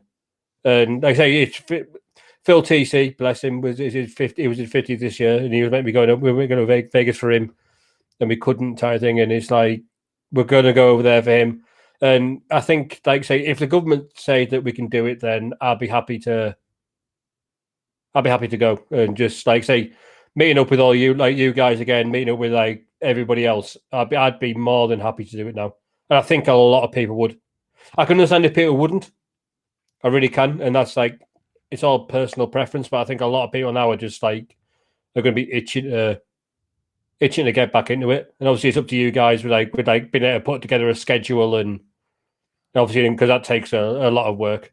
Yeah. I think the reality of it is, as I've said earlier on this show, and I said yesterday, and we've been saying for weeks, is in our minds we were thinking probably 2021 probably we won't be doing anything, but that's not to say that if some venues get themselves sorted, it's not impossible. And confidence and the players are all comfortable with it, and we know that the players' safety is paramount, and that can happen, then it feels like a kind of a reunion style. Oh God, yeah. One back blowout, and plus there's lots of reasons why you would want to just do that. I mean, I think as a community, everybody, as soon as possible, wants the opportunity to all stand there and raise a Corona for Jer.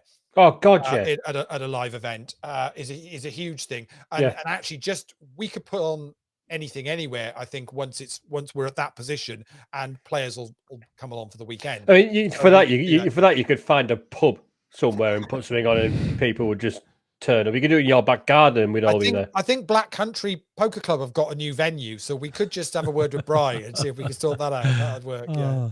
I'm sure Brian would love it. To be fair, the last time I played at a BCPC event was when Borough got promoted by drawing with Brighton. And that was great because the first sitting goes on as that match was going. So I was watching the match on my phone, and I looked down at my stack, and I had 3/4 of the chips on my table. And I've still to this day got no idea how it happened. Apparently, I was just watching my phone and just going raise. That was just such a good weekend, though. It was at the toll bit. It was just everyone. I was about to say it's gone all in a call, and Rudders has taken that one down, so it's back up to 24 bigs now, and still got Stefan's got 2-1 chip lead, but he's up there. Greg's just asked a question. To give him his full official name, Greg M12345 has just said, imaginative. What does a normal APAT live season look like? Well, so normally we would run, we run sort of 12 months, and it would have somewhere around 12 events in a year. You'd have a sort of an English, Welsh, Scottish, Irish, a UK event, probably 3 or 4. Actually tend to be more than that now, 4 or 5 maybe in mainland Europe, maybe one over in Vegas, and it would culminate in a World Championship of Amateur Poker, sort of 7 to 10 day festival. Also, we'd have a European Championships as well, an ECOOP, ECOAP as well. European Championships, you say? Yeah, plus a team event. Well, actually, we tend to be running 2 team events in a year now as well. So we'd have all of that going on. I'm ignoring you, Stu. So that would pretty much be how it would work. And obviously, we would then mirror what we were doing live with an online schedule as well. So that would be normally what we would do. The tier event, the tier event for me is always the highlight of the year, just because there's just so many people down there that you've not seen for such a long time. I mean, the Worlds are obviously like just fantastic as well, because obviously, obviously again, Rudders wins again, and Rudders takes the chip lead. Wow. That was set of 10s, I think it was that time. Yeah, flop the set of 10s, against Queens for Stefan. They say that the Worlds are just like, there's something different, aren't there? I mean, obviously it's hard work for you guys, being down there and like helped you out with like, the updating and the commentary and stuff, but like how you guys do that is beyond me. When you just do like 10 days on the bounce doing like 7,000 events. Oh, it's amazing though. It is amazing. Crazy. That's why I have so much grey hair. Yeah. Lee's only 24. Stu, you've missed out on my own personal favorite part of the season, and that is when I turn up at Blackpool for like a random 1.5 hour session to meet some shady person from the industry for a meeting. Walk around shaking hands in the closed down sort of restaurant part. Yeah. Walk by every table and shake every hand, and as I hit table 20, I just go straight out the back door. That's my own personal highlight of most recent seasons. There's definitely avoids the bar whenever he decides to grace us with his presence. Yeah, I've been to the bar occasionally. It is so. Who was buying you a drink like? But how else is he supposed to afford that Ferrari if he's paying for bar bills? Very true. Very true. You can't. Ferraris aren't bought with the dreams, elusive Ferrari. So Rich Baker's asking, would us Brits be allowed in a European Championship of Amateur Poker these days? Well, that's a fair point. No, I think you're fairly safe on that one, I have to say. Special rules. I tell you what, I'd love to go back. It works the same way that Eurovision works, in that basically we organise it, so it's okay. We're good. I'd love to go to Belgium again. Honestly, I really would. That too. That like, was it the European Championships were in Belgium when Spa? Yeah. Yeah. Oh God, it was so good. Yeah, Spa is Spa is the oldest casino in Europe. Apart from listening to Simon Baker snoring. Well, there's a downside to everything, isn't there? But yeah, it's the guys. Well, apart from that, it was really good. Yeah, we were chatting to the guys only the other week. Things are starting to open up in Belgium as well. So I mean, it's the same. Say everywhere, things are gradually opening up, and everyone's taking different levels of of kind of trial and. Oh, and also also booking my train back for the wrong day. Oh yes. Question. Yeah, that was. I remember you did that. Yeah. Question here from you for you, Lee. From Tristiano. Lee, when are you, Haycock, and the Bromleys going on OnlyFans? Going on OnlyFans. Apparently, that's what. Yeah. Oh, it's Only Connect. Hey, that's a niche market. That a very very niche market. Yeah, it's detail. Yeah, it's all in the detail, Lee. Detail. I won't say the first thing that popped in my head. I don't want to get this lovely poker troll taken off the air. Sometimes that can be good for views, though. Stu. Bit of controversy. Yeah, I think JP wanted to come on Only Connect as well. Actually, I like JP wanted to go on your OnlyFans. Like, all right. I mean, I'm not going to judge him. He wouldn't pay the £5 a month. Is it a £5 a month? I don't know. What do you charge, no, Lee? We've got it on sale at the moment, so it's well, calling me interested. Oh. Meanwhile, the poker's kind of leveled out chips wise now. What poker? Yeah. See, we've just lost a bunch of viewers when you started talking about our OnlyFans. You are? Yeah. Is it a page or a channel? I have no idea whatever it would be. Oh dear. Just remember the thing with this is basically this is going to get to a point. Obviously, as the blinds go up, it's now blinds at 25,000, 50,000, and actually we've only got another 2 minutes left of this level.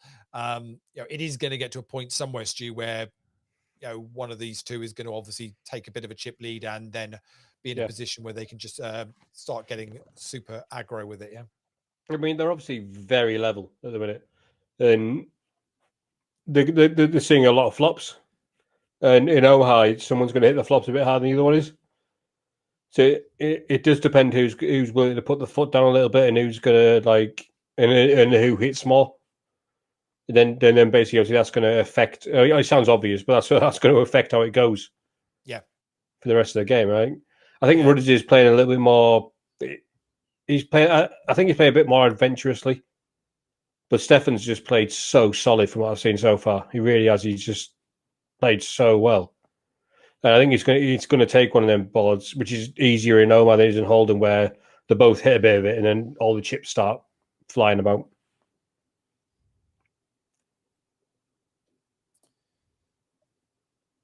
And if you do go on a little run where you start hitting a few flops, then it's easier for you to, just take a bit of control, which might have happened in the last few hands where Rudders has seen flops and then Stefan's kind of managed to bear him off it.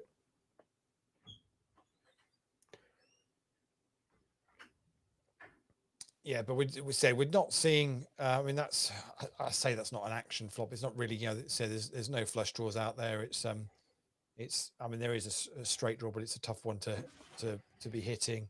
But when it's gone check on the flop and the jack comes to the turn there, you can just.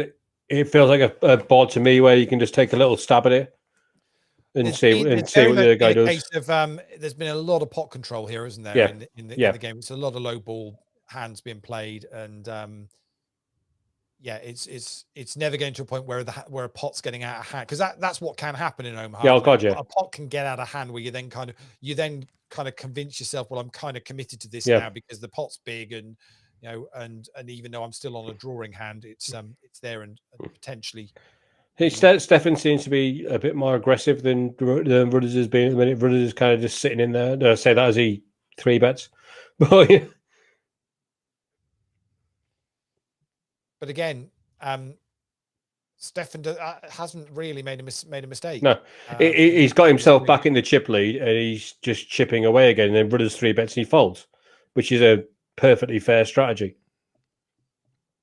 He just keeps stabbing, and then when Rudders does kind of come back at him, he just folds and gets out of the way.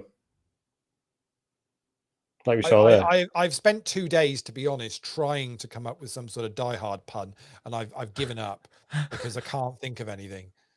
It's so annoying. It's so annoying. But there's just nothing that you can drop in there which is not feeling like you've crowbarred it in.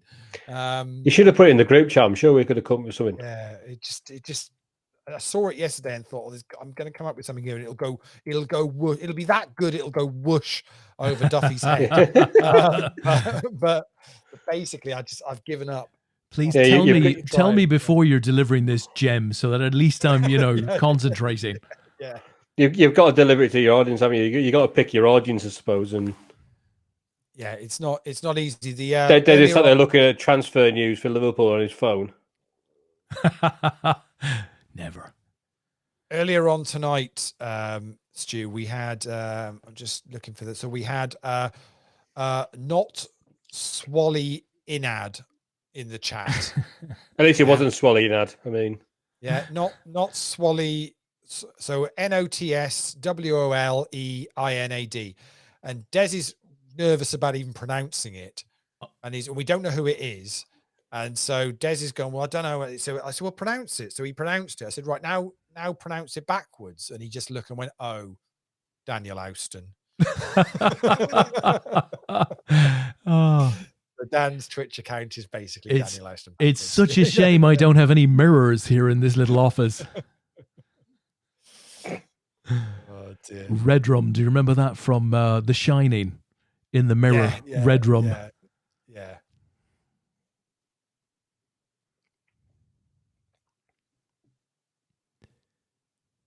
Well, I tell you what, we have faced a couple of long heads-up games tonight, which, although not unusual in poker, I mean, we've seen 14-hour heads-up games in the World Series of Poker, right?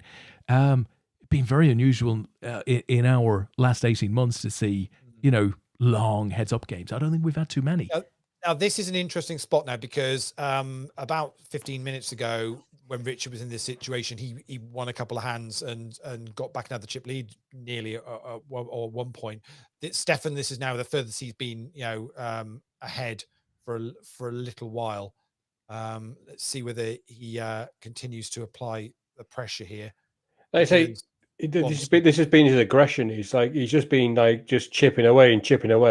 And Brothers has been kind of more sat there waiting for his spot. I mean, so Stefan can give away that pot there because he's earned it over the last 10 hands where he's just been winning the majority of them just with a couple of little bets here and there. Yeah, no, exactly. Rob just asked how many days are the championship running for this? Well, this is actually the very last event. They started last Thursday, so our championship weekend runs from a Thursday to a Sunday with two main event 2 days that then follow on to the following Monday. But once a month. It's a new week. It's a new week on leaderboard ladders. So we've got tournaments running every single day of the week and every night, so you can get and play those if you want. But the next championship weekend will be in about 4 weeks' time. So, but same thing. So it starts on a Thursday, so you get the stud mixed max games on a Thursday night. Then there's PLO, PLO8, a couple of PKOs and turbo games, and then the main events. Nice. There's a lovely deep stack tournament on the Sunday night that starts at 5 o'clock every week, and obviously we up the guarantee and the buy-in for a championship weekend. It's a beautiful tournament. You late reg for that. If you late reg in the last level of that, you're still sitting down with 40 bigs. Bloody hell! It's a lovely tournament to play on a Sunday night if you've got time on a Sunday night to reg for that. Say it's normally only run for sort of about 4 or 5 hours. So again, it's perfect to play. None of our tournaments are too late. We always try and make sure they finish at sensible time for those that have got work a following day or other family commitments. So this is feeling like it's heading that way, isn't it? It's just chipping away again. He went from 13 bigs down to 10 bigs, and I was just thinking that I don't know how I'd like to see Stefan play, because 10 bigs is if he raises pre, he can still get he can still lose 3 bigs pre. I think I like the way he's playing the minute, where he's just kind of seeing flops and then chipping away. See, they're a little one big blind raise, and runners are just forced to give it up.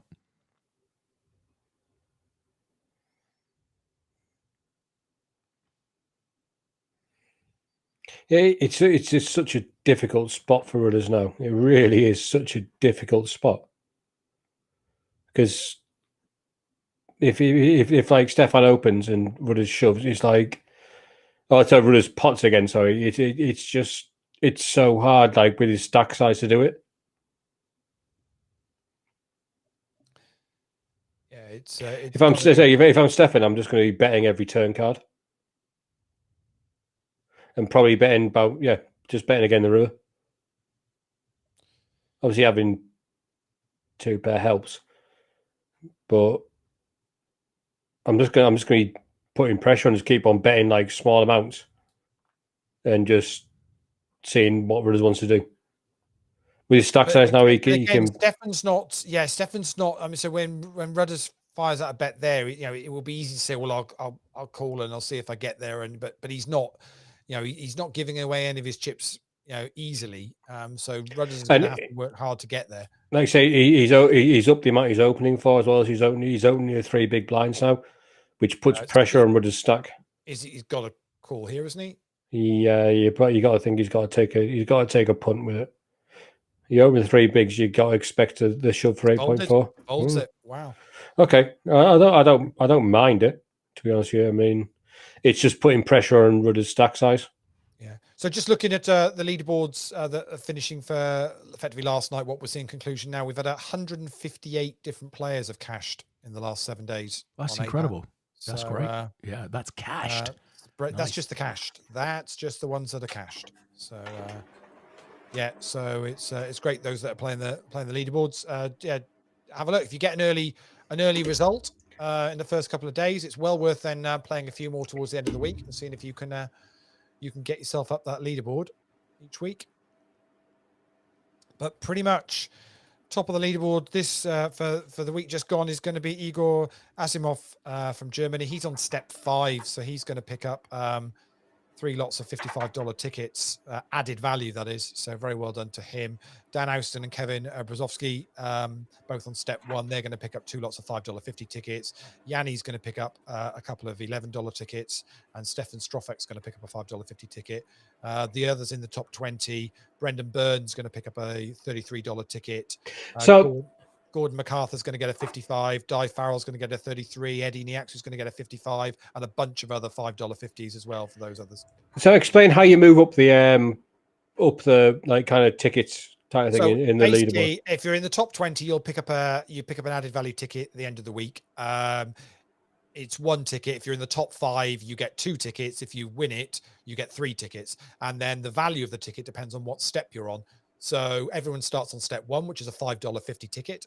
And if you're in the top 20, you move up a step for the following week. If you're out of the top 20, you move down a step for the following week. No one can go lower than step 1, and no one can go higher than step 5. And pretty much it goes $5.50, $11, $22, $33, $55. Igor this week is winning the max. He's basically going to pick up $165 of added value for topping the leaderboard in the toughest week. Unlucky does. Championship weekend is the toughest week to top the leaderboard, and we've currently got, I think, about 4 players that are on step 5, 4 or 5 that are on step 5 at the moment. Yeah, but it can be done, and you move up, you move down as you go. So it's a great system. Most of the guys in the top 20 are cashing in maybe 2 or 3 events in a week out of 16 events. There's actually a few more on this week. It's about it's 19 on a championship weekend. So it sounds very doable. It's great. It is. Lots of lads have done really well with it, Stu. They've done really well, consistently well. Which is great to see. I mean, obviously getting up to step 5 is a great achievement, and then going top of the rankings while you're in step 5 is. I mean, Tony Ross, as I don't know, he's actually bought Ilfracombe with his added value tickets. He's won enough since we've been doing this. We're on week 17 of this new format. Obviously, we ran poker squads during lockdown for ages, but we've been running this one now for 17 weeks. And Tony Ross he's earned enough to buy Ilfracombe. The whole. I tell you what, he's won so many tickets. He technically owns Yarny now. He's won so many tickets. He's won so many tickets, Stu. Oh, hello. And it's going to be over because the Kings are going to be good there. 2 pair Kings and 9s. And that is going to be that. Stefan Gruber from Germany is going to pick up the win, picking up $1,114. Very well played to Richard Rudling-Smith. He finishes in second silver medal for $705. Great effort. And that is us done for championship weekend. Great heads up that was. Actually, really was a good heads up, to be honest. Absolutely superb, both of those. So thoroughly enjoyed those. Any final words in terms of the quality of play tonight, Stu? Were you sort of generally happy with what you saw? Honestly, that heads up was a great example to people of how to play Omaha. Just to show that you don't need to say pop all the time. It was patient, wasn't it? They were taking the time. They were waiting for the right spots to bet in. You don't have to have hands. It's just like realizing the strength of your business hand. Honestly, they both were fantastic, and Stefan's played really well to get the win. Fantastic. Well, and you know, I thought in the No Limit Hold'em main event, similarly, there was a lot of patience shown. It was some really good poker. So I guess with that, big thanks to you, Stu, for joining us. Hopefully, we'll see you at a future show. Definitely. Lee, I think that's us until Sunday night. We'll be back with the APAT show, but of course, loads of poker between now and then. Yeah, we have no idea quite what we're going to do on Sunday because obviously the Euro final is 8 o'clock. Oh yeah, right. So coming home. We could have the potential that it could be over, and we're on the show talking about it. It has the potential it could be into extra time and penalties whilst we're on the show, and I think we might just get on with the show. We might even convince a few people to start the show early and we do an England watch along. Who knows what we're going to do, but yeah, we'll keep you posted on whatever we decide to do on a Sunday night. Obviously Des and I are just going to be like, yeah, whatever. That is exciting. Something to look forward to there. If you need a very drunk Englishman on the show on Sunday night, just let me know. Brilliant. Okay, that could be a date. Yeah. Well, but genuinely, good luck to all the teams playing on Tuesday and Wednesday. Genuinely hope it's a cracking 2 days of football, and enjoy your poker for the week. And yeah, we'll definitely see you back on the Twitch. If hopefully you're all up to speed with Twitch now, so this is where we're going to be for a good while. So we will see you on the Sunday night. Absolutely. Just get a large piece of paper to write down your password on, and then stick it to your wall with a bit of blue tack, just like everybody told you not to do. That's the way forward, my friend. And you know what, Lee? We've had over 300 people drop into the show tonight. 300 unique people. Cool. That's pretty exceptional. And over 13 unique chatters. So, for example, Rob Needham is a chatter. Now, we'll call him something else after the stream for stringing us along for so long. I will be calling him nothing other than the Twilight of the Beer Gods. That is fantastic. That sounds like a sequel. A sequel to, where we currently are in the narrative. Right, guys. Well, with that, we shall say adios, and we shall see you on the weekend at some point. Night-night.